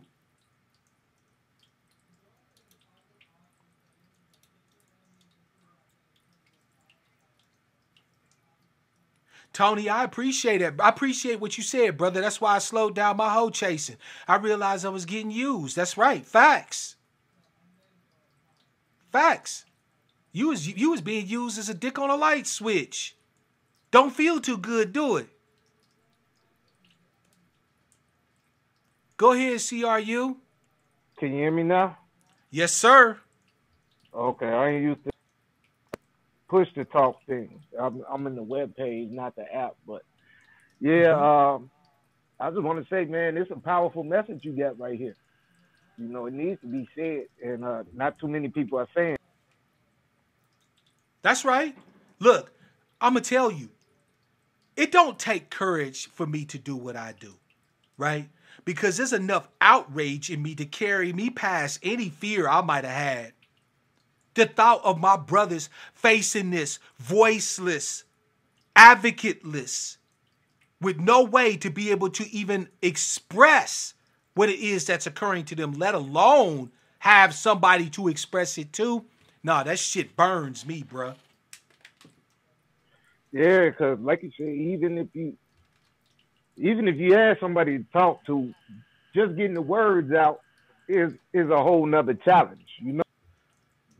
Facts. I mean, look, and Tony, yeah, anytime, brother. As a matter of fact, you could join the Discord anytime. You could chat with me. I usually am on, but, you know, get at me anytime, man. And yes, you can always jump in live on any broadcast. But yeah, CRU, man, the thing is that what's really throwing everybody for a loop is that for the first time in like forever, brothers is actually saying, nah, the floor is ours. We're demanding our motherfucking space to talk, and we're creating our own spaces to talk. We're not trying to inject ourselves in conversations where we already know we ain't fucking wanted.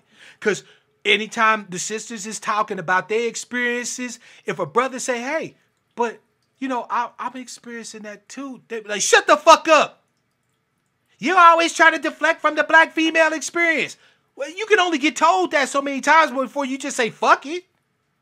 Yeah, there are quite a few that do that. There's a few that actually understand, you know what I mean, and let you have, you know what I mean, let you have the floor. Oh, for sure. And look, story, none of what I'm it's saying. So many that say no, not at all. Like, no. Yeah, none of what I'm saying applies to everybody across the board. But the fact is that the shit is epidemic. Like, you see the goddamn data right here. Do I have to show it to us again?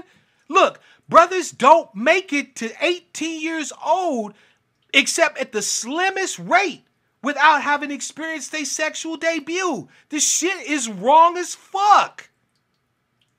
We are being acculturated to be out there just fucking whoever wants to fuck us. Yeah, and Cerulean, I believe, was showing those numbers as well about like who does the most abuse and stuff like that, and it's, you know, usually their moms. I'm not trying to throw the blame over there or nothing like that, like throw them under the bus, but when you bring the facts and you actually look at it, the narrative that's been going around is not true. Exactly. That's, you know what? I'm going to tell you something. See, as I said the other day, there's different ways that different brothers go about this thing. Some brothers are just going to bring that smoke. Shout out to Angry Man. Now, Angry Man will bring some facts, some data. But Angry Man known for just saying, fuck these bitches, right? All right. But me, I'm a data man. Right? I love science and I love data. I've loved science ever since I was a boy. I believe in letting the motherfuckers' facts speak for themselves. And I'll throw in a little bit of heated commentary along with the data. Right? That's how I bring the shit out to the table. Because I noticed something. I don't get all the motherfucking... Now, my channel's still relatively small over here, comparatively speaking to, like, Cerulean. Shout out to Cerulean. Compared to, like, BGS, Angry Man. Shout out to Sister Kendra. To their channels, right? My shit's still small. But you would think I would have had at least one troll. But I don't get them. Because trolls can't argue. This facts to trolls is like raid. Them motherfuckers, you spray the facts, the data around, they're done. They can't hang. You feel me? So Yeah. I Yeah, I mean, get you. I the get thing is at the end of the day, brother, we need to be supporting our brothers in this shit. I do not want to keep hearing brothers saying stupid shit like niggas is getting tampered with. Like he's some sort of commodity that somebody's in there filching out of like a candy jar or some shit. That's a human being who's being abused, who's being raped, who's being victimized. We need to call shit for what the fuck it is. And stop shaming brothers who are experiencing a living hell. The confusion that permeated my mind between the ages of 11, when I started getting a little bit of hair on my nuts, to the time I was like 16 years old, was nothing more than the attempted social murder of Mark Black. And I I agree. survived it. But how many brothers don't? Suicide rates with young black males through the motherfucking roof. But everybody got all these questions. Let's see here. You're the man of the household, son. Check. Here, let me give you some pussy, boy. You gonna like this. Check. What you doing sitting around my house? You better get out there and do something. And he's 15 years old. Check. Well, if you ain't gonna go to school, you gonna do something in this motherfucker. Check. And slowly but surely, you take a boy and you turn his ass into a statistic. No chance whatsoever for him to experience just innocence, just the joy of being alive and being black, male, and breathing. Nope. Hey, Mark, you out there on the West Coast. Now, I know you read Walter Moses. Walter Moses, I don't think so. I don't think I've ever heard of the brother. Hit me to him. He wrote "Devil in the Blue Dress." Oh, yeah. Okay, Yeah, right. Gone Yeah. Fishing, Fortunate Son. Yeah. He got a book called I think it was either Black Betty or The Long Fall or Big Molly. I read a bunch of his books, but it was a little kid and he was on the streets, right? And he was expected to run everything. After his mom had abused him, her boyfriend had abused him, and he was out on the Mm-hmm. streets. He just started hustling. You know Yep. what I mean? And then him being the little boy, 8, 9 years old, he's taking care of a 17, 18-year-old chick that's already, got a kid and everything. Yep. He don't know no better. And Wait she, a minute. Hold on a second. I mean, look, this shit is not new. Anybody know Robert Beck, aka Iceberg Slim?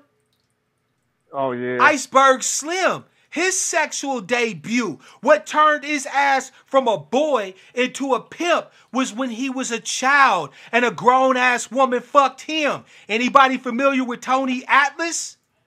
Tony Atlas's sexual debut was at 9 years old. Anybody familiar with Charlie Wilson from the Gap Band?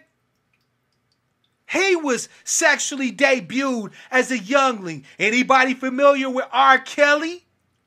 His sister molested him and his brother when they was kids. Could it be that perhaps the monster you hate is the monster you motherfucking create? Could it be? quite possibly. Could it be?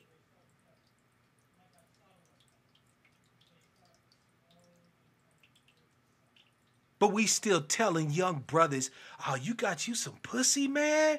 Good on you, bruh. Congrats, nigga. Welcome to the club. The fuck are we on? We need to stop that shit, man. Let these boys be boys. Look, these white folks and these Latino folks and these Asian folks and these Arab folks and these motherfucking dot Indians and feather Indians got something for their ass soon enough. Let these boys have something resembling a goddamn childhood, please. The world is going to beat their ass soon enough. And everybody else is going to join in the beating. Let them at least have between birth and 18, for fuck's sake. Before you just go hard in on them. Shit. It's like we born and then we gotta be motherfucking men. I wouldn't be surprised if some ratchet ass bitch out there right now got a 3-year-old boy talking to him saying, not my son, my beloved son, calling him my little man. Before he's crazy. even old enough to understand the goddamn language, he's being told he can't be a boy. He gotta be a man. And from what I know, they always call babies girls, period. No matter what, they always say she, because it's a baby. You know what I mean? How you going to turn him not only just a boy, but now he's a man? That young? That's crazy. Man, I'm going to tell you, I shouted out my mother earlier. Y'all know how I feel about my mother. I love my mother. But she pulled that same motherfucking bullshit on me, didn't you, little fat? At 6 years old, 7 years old, when my stepfather was beating the fuck out of us. And we sitting there in the room, battered and bruised. And you hold me in your arms, and you probably thought you was comforting me. That's the sick part about it. But all you was doing was laying a burden on me I wasn't even prepared to bear. I didn't even have the words to tell you that I couldn't bear it. Telling me that I'm the man that you look up to, that I'm the man expected to keep you safe when I can't even stop him from torturing and beating me. Yeah, you fucked up on that one. I love you, but you fucked up on that one.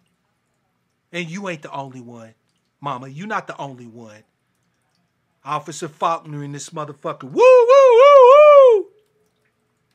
Officer Faulkner, I'd like to swear out a citizen's arrest warrant for these nasty motherfuckers who can't stop touching our boys, who won't even let them make it to 17 with their innocence intact. Can I get an APB in this motherfucker?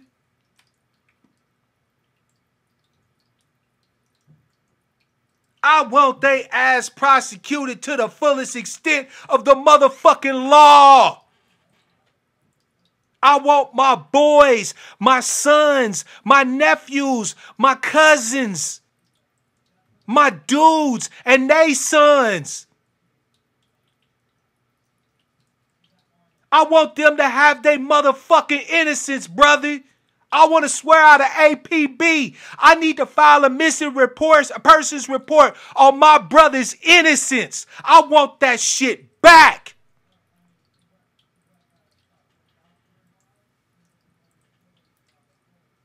Woo. I want my brother's innocence back. Peace, brother. Welcome to the motherfucking broadcast. I want my brother's innocence back. I'm filing a missing persons report right motherfucking now. I'm glad you talked about that, right? And this goes out to all the little boys and little girls out there who are not allowed to be children anymore because we live in this hypersexual society. I have an 11-year-old boy. I don't even talk about sexual stuff.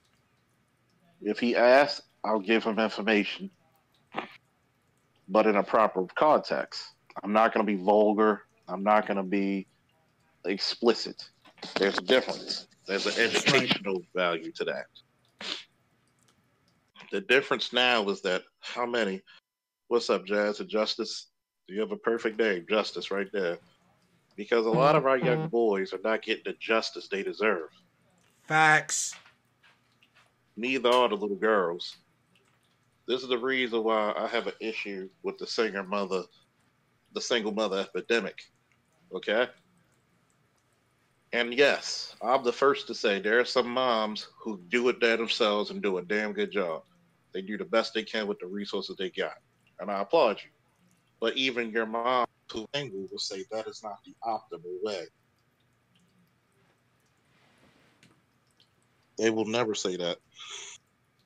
Look, My mother, the hardest conversation, bro, I ever Can you had in still my hear me? motherfucking life. Yeah, we can still hear you, brother. The hardest conversation. Can you hear us? Okay, yeah, brother Faulkner, we heard you. We heard you loud and clear, brother. Can you hear me? Okay, brother Charles is having some We technical heard him issues. though. Yeah, we heard you though, brother. We heard you. I can hear you better now. Yeah, But even good, those good. single moms will never say that's the best way to raise you. They will never say that's the optimal way. What they'll say was, don't put yourself in a struggle like I had to. And there's so many of us who praise struggle because of the fucking upbringings we've been through. Yep. Ain't no There's, glory in struggling. there's single I'm gonna. fathers who will tell you, don't, don't, don't do it the way I did it. Don't do it the way you. And I like to go back before we get too out of line about the boy's innocence. For some reason, it's always cool for little boys to be hypersexualized. When that boy, you got mom or mom's girlfriends twerking on the little man, Mm-hmm. and then you wonder why he's coming up sexually confused or deviant. Facts. You're not allowed to be a little kid. We're the only race of people that I'm sure it goes on. There's fuckery in every race. I'll first say that. Mm-hmm. Well, why do we have to specialize in the bitch? Why do we have to have PhDs in fuckery? Facts. Facts. Look, black people are good at everything they do. There's just some things I wish we wasn't so motherfucking good at. And Hey, that's the you be truth. seeing them videos. They be twerking and the baby walking around in the background and stuff like that. And it's like, Oh yeah. imagine I what mean, they're doing with the camera now. oh my They got the goodness. niggas all through that house and everything. I'm just wondering, like, yo, you got dudes who are fathers won't visit their kids on their birthday. You got moms twerking in front of their sons. I'm like, when does the fuckery end? Or do you wallow in obsolescence? Do you love it? Do you You admire know, that shit? I'm gonna tell you, you know what, and the sick part about it is that you combine that dysfunction with our acculturation to seek glory in struggle. Cause Brother Charles hit it on the motherfucking barrelhead. Brothers, stop that shit. There ain't no glory in struggle.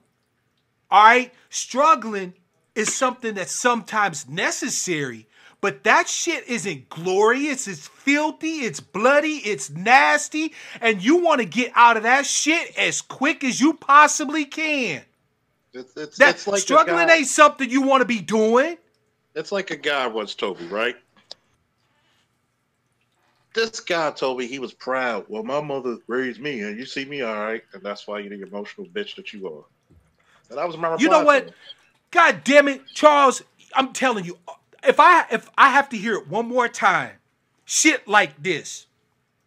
My parents beat my ass when I was coming up, man. I got fucked up. And look at me, I turned out great. No, you didn't.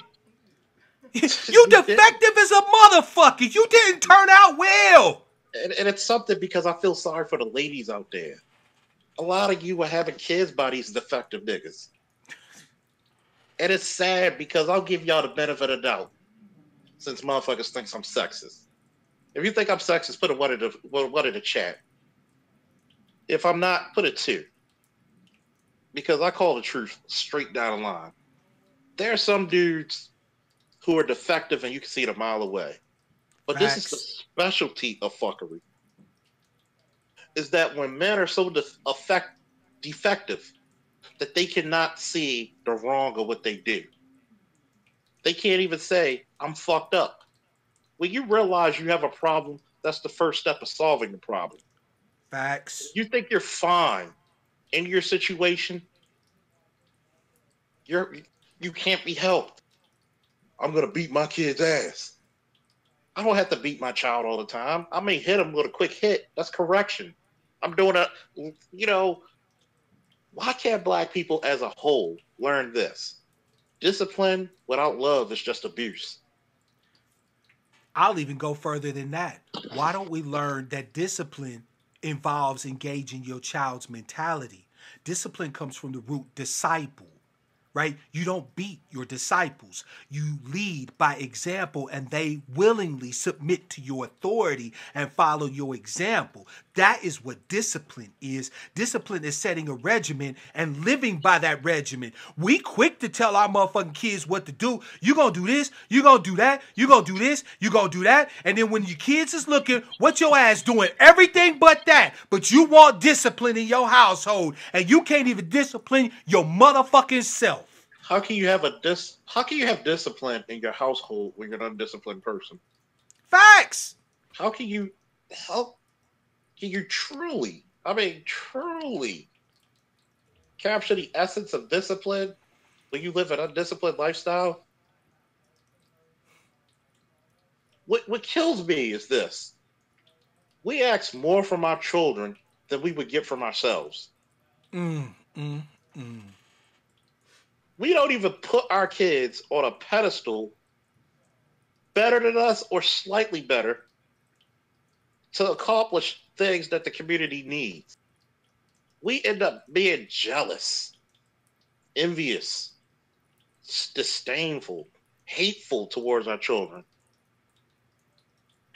It's an evil thing to be jealous of your child. That's a very But evil thing. you ain't bullshit. I mean, think about this one, right? While we was talking about sexual assaults and rapes and all of this and that and the third, right?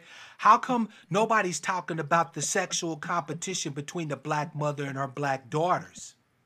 Yeah, How that's a mama bad is thing. how mama is sitting there not even trusting the man that she with because she think her daughter is trying to fuck her man. And so and when some fuckery happens, right? Because there are predators out there that look for dynamics like that, right? To be fucking mama and daughter too. So when the shit happens to her daughter, rather than coming out on the side of her daughter as a mother should, she get mad at her daughter because she thinks her daughter is trying to steal her motherfucking man. What kind of sick ass shit I've is actually that? bet. I bet on a call.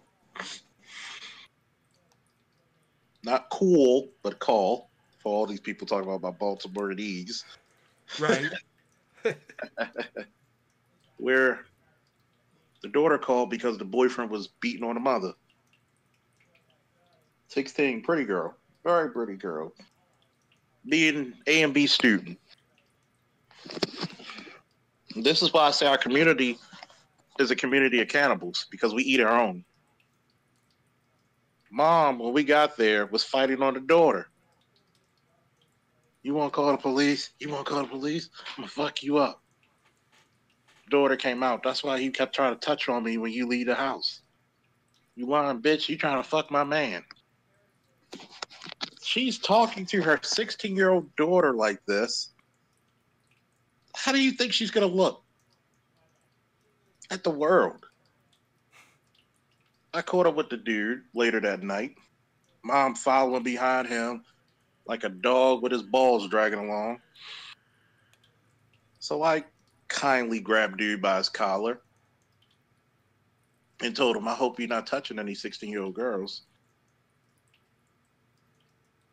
You know how back in the day it was like Batman would grab somebody and they're like 3 inches off the ground? Yep. Same scenario by his collar. That's what's up. And allegedly he slipped and fell into my the trunk of my car a couple of times head first. Clumsy dude. Allegedly. Allegedly. I get it. Went into my car door a couple of times, allegedly. Allegedly. Not saying I it feel you. happened. He was Yeah, clumsy. Was it a I've been banana tree next to alleged. there or something? Hey, Huh? I'm gonna tell you something. I have been alleged myself to have allegedly addressed people who have found the need to discuss or actually interact with children in an inappropriate fashion. Allegedly, I have had interactions. Allegedly. I can't offer any proof of that, but allegedly, it's occurred quite a few times. Allegedly, And because the answer, Jazz and Justice, I don't know if we already answered it. You can't. no, Well, if you're never taught from your parents, that's why we tell a lot of these young boys and some young girls to join the military. I was just going to address that because That's Jazz, my mother did her best with discipline, but she bordered on abusive at times, and my stepfather was abusive. Where I learned discipline was when I signed up and went to boot.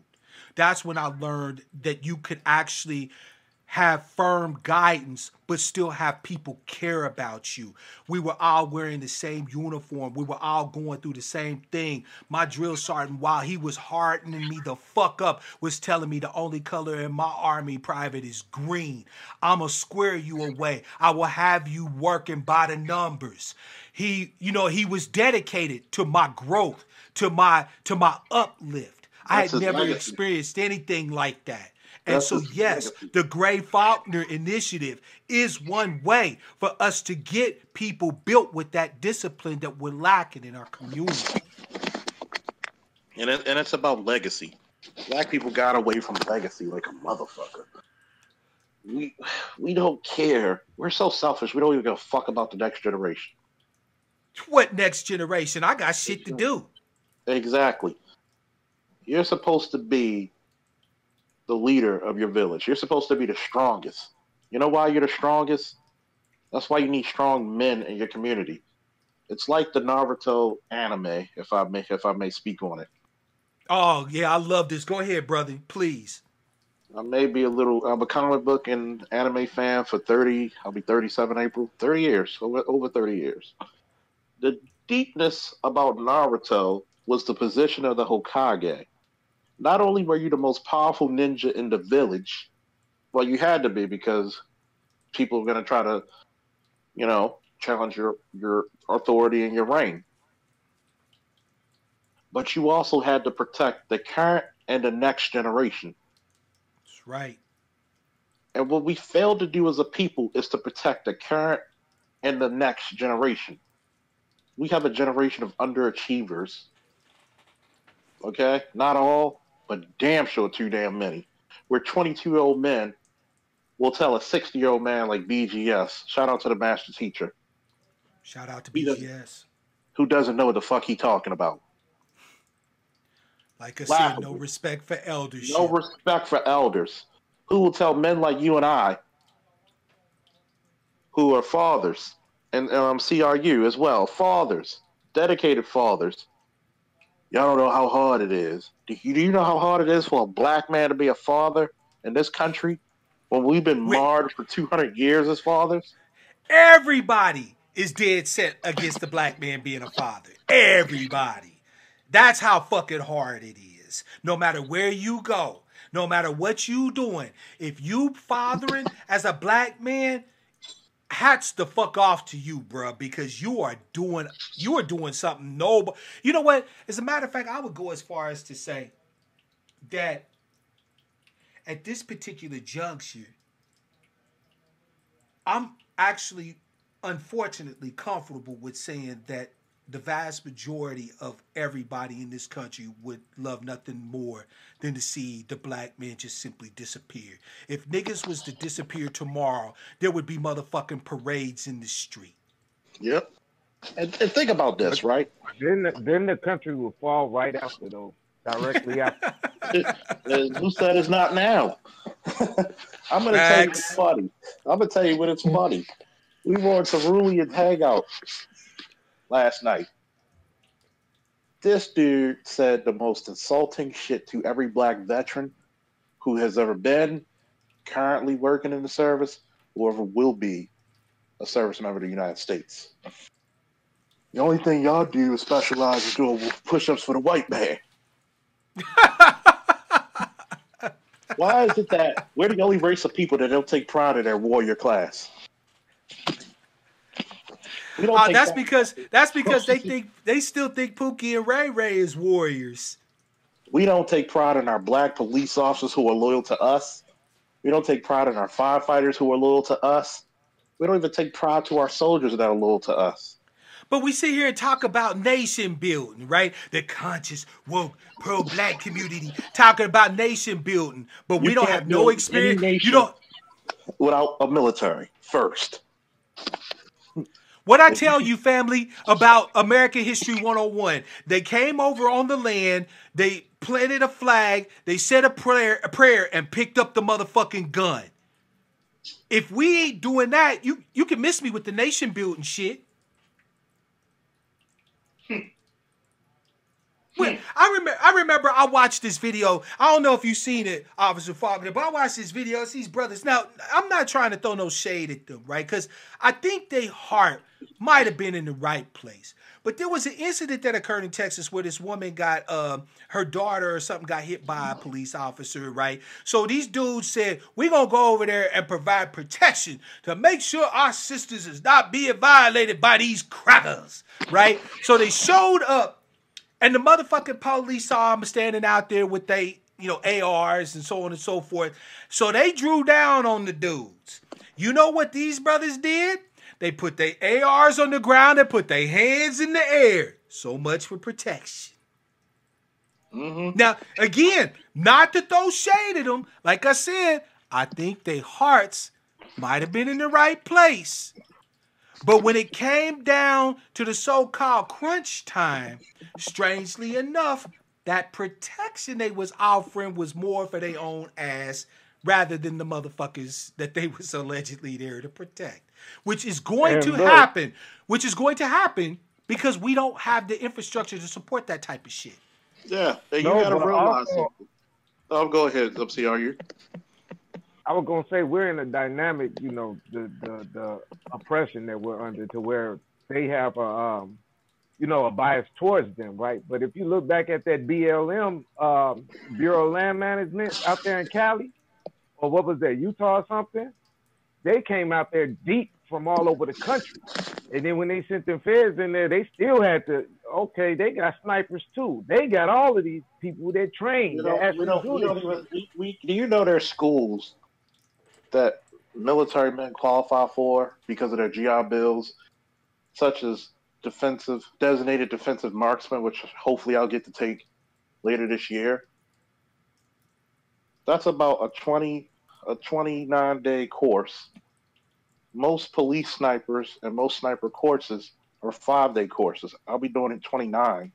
So imagine being one of the most comprehensive sniper courses in the world. And that's a guy loyal to you. You can't beat it. Imagine having police officers who grew up with you. I'm going to tell you, man, black veterans is an untapped resource in our community.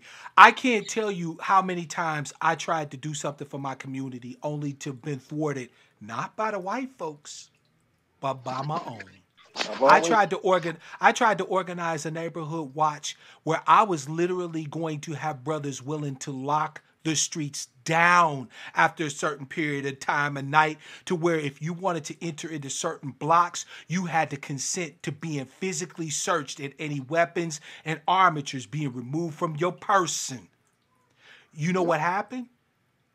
We had black folks reported to the motherfucking mayor's office. We got a cease and desist letter from the motherfucking Kansas City Police Department warning that should we actively institute such a policy, that they would use that as grounds to come and raid our community. But see, how many of these people put a cease and desist policy against those who destroy their community? See, this is the reason why. The same people that are in their community, so it's like you're not gonna report on yourself. You're not gonna report on your son, even though you know he's out there running with them guys. You're not gonna report them because if somebody get caught up with them guys. It's the reason why the black woman is a very important cog in the Gray Faulkner Initiative. Black woman holds, for every one black man in politics, that black woman holds 6 seats. And this is where I challenge every black woman in politics. You out there crying and saying, oh, my baby Johnny. Oh, Lord, they did him wrong. But it was you who wrote the policies that told him he can't arm himself. Thank you. How many black women out here right now are trying to work to actually overturn some of these bullshit laws that prevent non-violent felons from being able to conceal carry to protect their neighborhoods and their persons? But it was you who How told many me. how many black women right now are advocating politically for the re-enfranchisement, giving your brother the vote like he supported you getting the vote, right? How many of y'all are out there advocating for that? Now you So remember a what? lot of them are Democrats, and they're voting for assault weapons bans and gun safety and things like that, which is antithetical to protecting the black community because we're the ones that's always disenfranchised. Wait a minute, and you know what the fucked up part about it is? No other than Sister Ida B. Wells Barnett said that the Winchester rifle should have the pride of place in every black household. If you don't have a mini Ruger AR-15, number one, this is what I learned from a detective years ago. You Retired. like that Ruger Mini too? I like that one. It's a beautiful gun.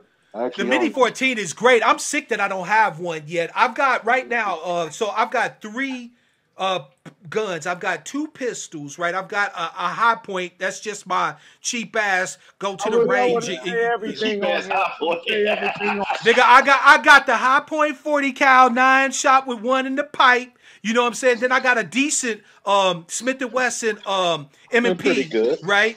I got a Smith & Wesson M&P polymer frame with that desert color, the desert color polymer, 15 plus 1, and then I got an extra mag right here. This one here's got the extender on it, so that makes it 20 plus 1.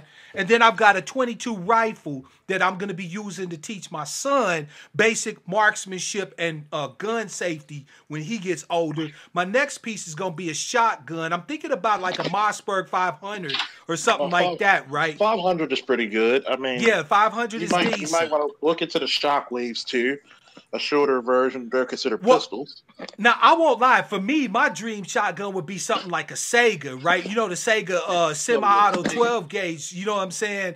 I really like the shit out of those. But just in the interest of having something, because one of the things that you learn in the military for all you sucker motherfuckers out there that think y'all marksmen, right, is you learn about the distances and controlling the engagement. You have weapons that are designed for long range engagement, right? Your battle rifles. This is your ARs or your M16s, your AK-47s that can reach out to 300 meters or more, right? Then you have medium range engagement weapons, which are like shotguns, which are effective from anywhere up to right up front or out to 100 meters or so. Then you have short range engagement weapons. You have your pistols, right? You have your 380s, your 9 mils, your 40 cals, your 45s, and so on and so forth that are designed for engagements from 25 meters up on you. You see what I'm saying? Last time I heard, if you want to clear a house, just an empty shotgun will put the fear of God in everybody. Well, you ain't bullshit. You don't even have to have a single round in that motherfucker. Because anybody, I'm telling you, you in the dark, walking through somebody's house you don't know, and all of a sudden you hear crack, your ass is breaking camp, and it don't matter how hard the fuck you are. No, because if you know your guns, you can tell. You can tell if he's just cocking an empty gun or if a round went in there by the sound. Man, I don't give a fuck. I'm not sticking around long enough to try to figure all that out. No, I'm saying if you on the gangster shit, you on the gangster shit. No. See, because I'm gonna tell you, as a former alleged gang member, right? Fuck that. I ain't gonna allege that shit. That was ages ago. Allegedly, I was a member of the Bloods, right? 104th Street Crenshaw Mafia, allegedly. All right. As a former gang member, I can tell you that most gangsters know fuck all about guns. These niggas is more likely to shoot their own goddamn self than they are to shoot somebody else. You see what I'm saying? Most shootings that are involved, in gangland shootings, them shits happen within 6 to 10 meters tops. If I'm spraying at you, right, from 6 to 10 meters away, it really doesn't matter what the fuck I'm spraying at you. I'm gonna hit something. And if I'm using a large caliber round like a 7.62 by 39 or something like that, right, it's a wrap for you most times. So again, allegedly, from my experience, allegedly, as a former gang member, I can assure you that you got more to worry about by these motherfucking weekend militiamen who are out there in the woods training on ARs out to 300 meters with they shit zeroed in at 100 meters. You know what I'm saying? Matter of Than you fact, I'm do glad from you said Pookie and that. Ray You Ray. you hit on something really key. Why do we have white militias and no black ones? Facts. Why do we I not tell. have training grounds? Right. The Boy Scouts in 1960, when I had to research this shit, in order to be considered a full-fledged scout, you had to be proficient in boxing, wrestling, ground fighting, stick fighting, knife fighting, trapping fish, marksmanship, bow and arrow, manly shit. When I was in the Boy Scouts. They're with me together now. Go ahead, brother. Manly shit. Woo! Manly shit. Manly shit. I'm gonna tell you, when I was a Boy Scout, right? Shout out to Scoutmaster Shelton, right? I made it to first class scout. I was assistant troop leader of my troop. I loved being a Boy Scout.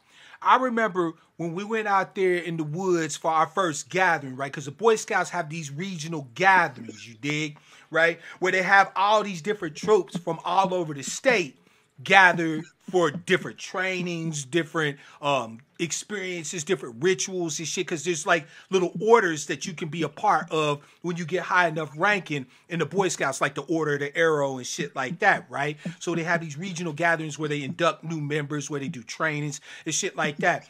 It fucked me up. Here we come from one of them. I thought that I was like, man, I come from a dangerous ass neighborhood. I grew up in the PJs.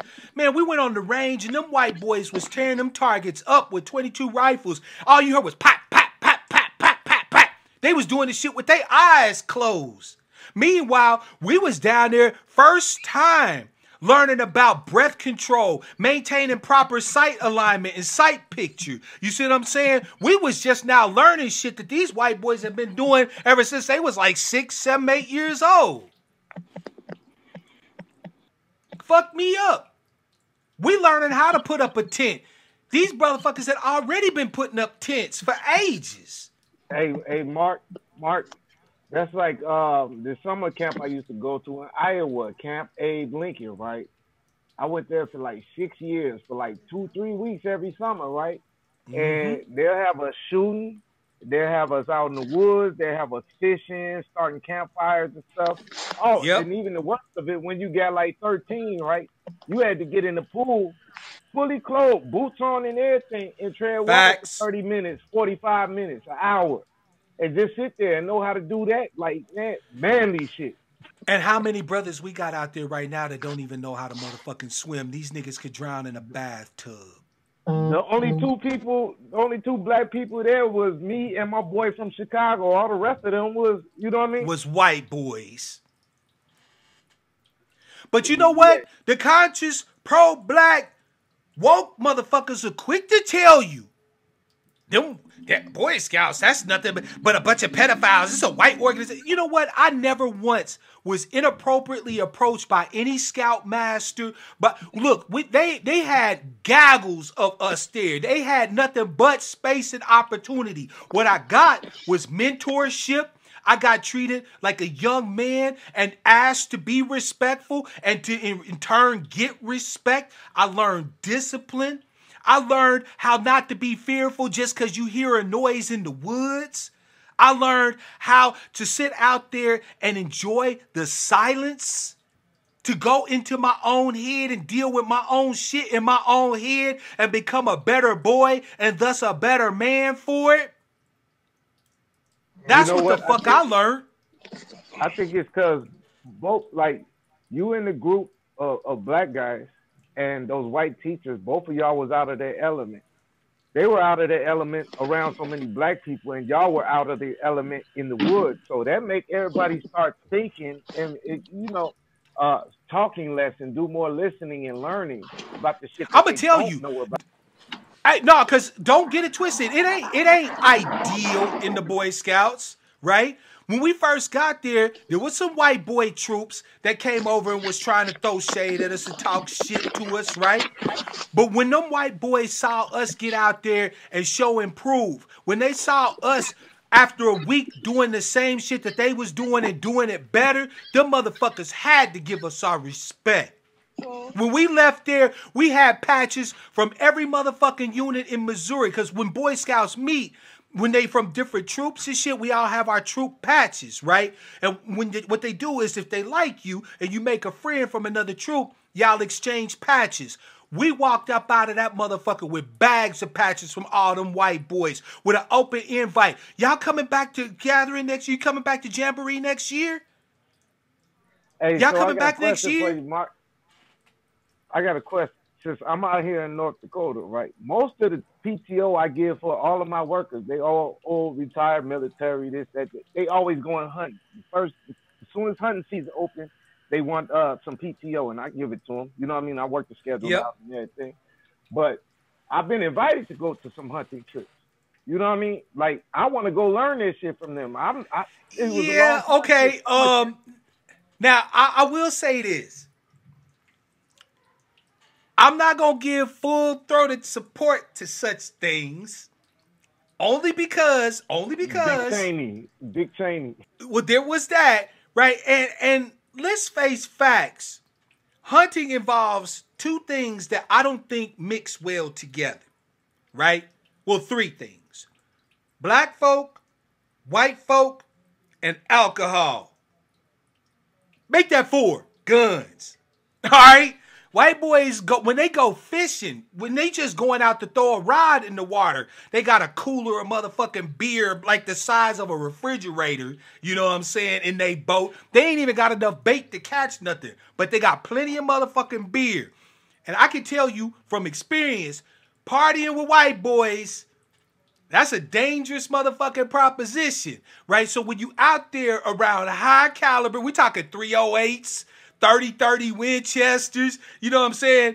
339 Lapuas and shit. I ain't talking about the party guys. I'm talking about like people my rank and above at work that ain't partying. Now, like hold on that. a second, they got right? Whole So, families in there. Okay, now with that said, this is what I would recommend. If you have one white boy that you fuck with, right? One that you know what I mean. is like, decent, like right? I'm talking about one cat. Just one, okay? One white cat. No inviting the whole clan for the motherfucking trip. You said, hey, it's me and you. We're going to go out there. I'd like to learn what you doing, so on and so forth. And you can fucks with that one. Then I would encourage you to do it. Yeah, I would encourage you to do it. I took him to the range on my birthday because I wanted to go to the range. He brought his big ass, he got a 300 Win Mag. That he nice. For his deal. That bad boy. Woo!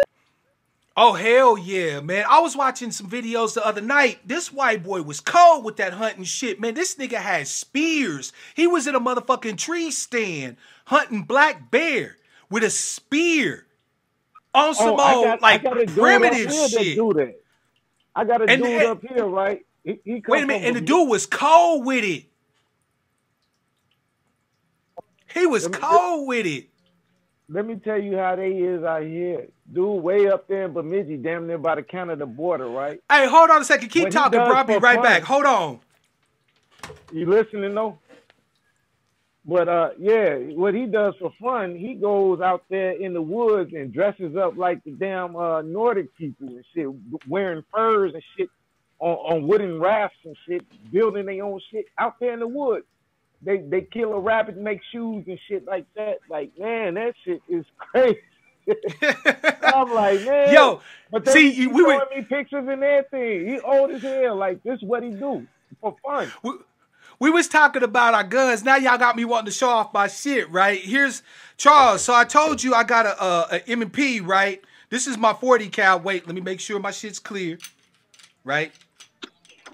Checking the chamber, okay? But yeah, this is my shit right here, right? M&P 40, 15+1, right? Polymer frame, and I love it. It's lightweight, right? But it's still got enough heft to it, enough meat on the slide to help with the recoil. This is my baby right here. I love this motherfucker. I like the little fishtail grips here on the back of the slide. This thing is a breeze to take down. So field stripping. This is another thing a lot of motherfuckers don't know nothing about. Reminds me a lot of the Glock design. Yeah, exactly, right? Field stripping, right? So you pull down this lever right here, right? Okay? Then you take and you pull this motherfucker like so. Give me just a second. I'm gonna Don't break it give down for you. instructions on YouTube. I got so many gun channels I know of that don't give no instructions. But you need a lot of black law enforcement and gun channels. Right? We Yeah, I know definitely that, but even the white gun channels I be watching, no, they say don't even. You can show your shit, but don't show no instructions. Don't give no instructions about nothing. Cause Yeah. Yeah, you right. this is a good All right. conversation. I don't want them to try to get us for that. You know what I mean? Facts. But yeah, so family, all I'm saying is that you know what I'm saying, and this wasn't sidetracking because we need more protection all the way around of everybody in the black community. Not just the sisters, but the brothers too. Right? You got your baby boys out here being victimized, being abused, being hurt, having their innocence taken, having their childhood taken away from them. It's not just the sisters. And a lot of times it's the sisters that's doing it to us. You know what I'm saying? It's a sad shame that if you got brothers, you a sister to your brothers, right, who you love. It's a scary motherfucking thing to know that your mother's sisters, your mother's girlfriends, the ones who claim to be her sisters, is trying to fuck your brothers. Trying to steal your brother's innocence. Let them be. Put an APB out. Put a missing persons report out for your brother's innocence. He need that. How you think he gonna have the emotional and mental wherewithal to deal with what's coming down the pike for him when these motherfuckers and other ethnicities and other races start coming for him? He's got to develop his mental and emotional muscles. He's got to have a cushion of self-esteem, a cushion of love in his heart so he can be able to deal with this shit that's out here. And what you're doing is you breaking him before they can even get to him. It reminds me of that ill shit that my mother told the motherfucking police when I finally got tired of getting my ass kicked at home and I called the law and ended up in the system for a minute. She told them, I beat him, so y'all don't beat him. As if her beating me, as if my stepfather beating me and torturing me was going to stop any law enforcement officer from putting his hands on me if he was going to put his hands on me. They broke me or tried to break me before I could get broke by anybody else. That's sickness, family. That's madness. Do you understand me? That's fucking madness. Breaking your baby boys so that they broke already when everybody else interact with them. That's not how it's supposed to be. You supposed to armor that brother. You supposed to make him strong. You supposed to make him mighty. So when he step foot out here, this nigga's leaving footprints in concrete, having everybody shook. Your job is not to break him. It's not to abuse him. It's not to kick him till he's down to nothing. He's not your motherfucking toy, your property, your motherfucking utility. He's your savior. He's your protector. He's your guardian. He's the closest motherfucking thing to God most of y'all is gonna ever see. All you religious motherfuckers out there talking about God. What does it say in the Bible? How can you claim to love God whom none of you have never seen but hate your brother you see daily? You motherfuckers got to get your head on straight. You got to get your motherfucking heads on straight. We got to stop stealing from our brothers, our baby boys. We got to stop stealing them. We got to stop stealing from them. Robbing them fucking blind of anything human. I'm living We're proof. robbing them of childhood. Thank you. We're robbing them. And we got to stop it. We need to tell the truth. And we need to stop stealing from our brothers. We need to stop it. Family, I need to get some motherfucking dinner. I want to thank everybody. I want to thank my new brother, Victor. Shout out to you. If you haven't subscribed, please make sure you do so. I want to shout out my sister, Jazz. Brother CRU, is love always. Brother Cease, thank you. I want to shout you out, Officer Faulkner. Woo, woo, woo, woo. Right? I want to shout him out. I want to shout out Miss Denny. I want to shout out Dave. Thank you for your support as always, Dave. I want to shout out Sister Kendra, my new brother Tony. Thank you for your love and support. I want to shout out, let's see here, who else?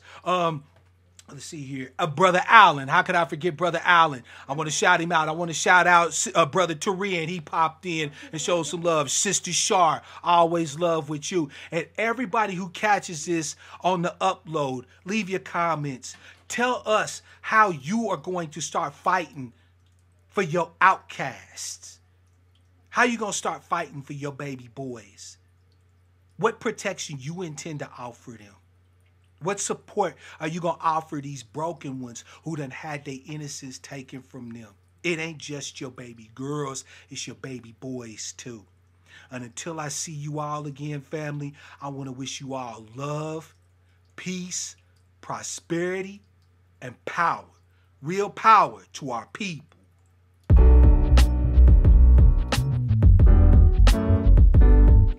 Great show, Mark. Great show. Thank you, sir. Thank you both for your support. Thank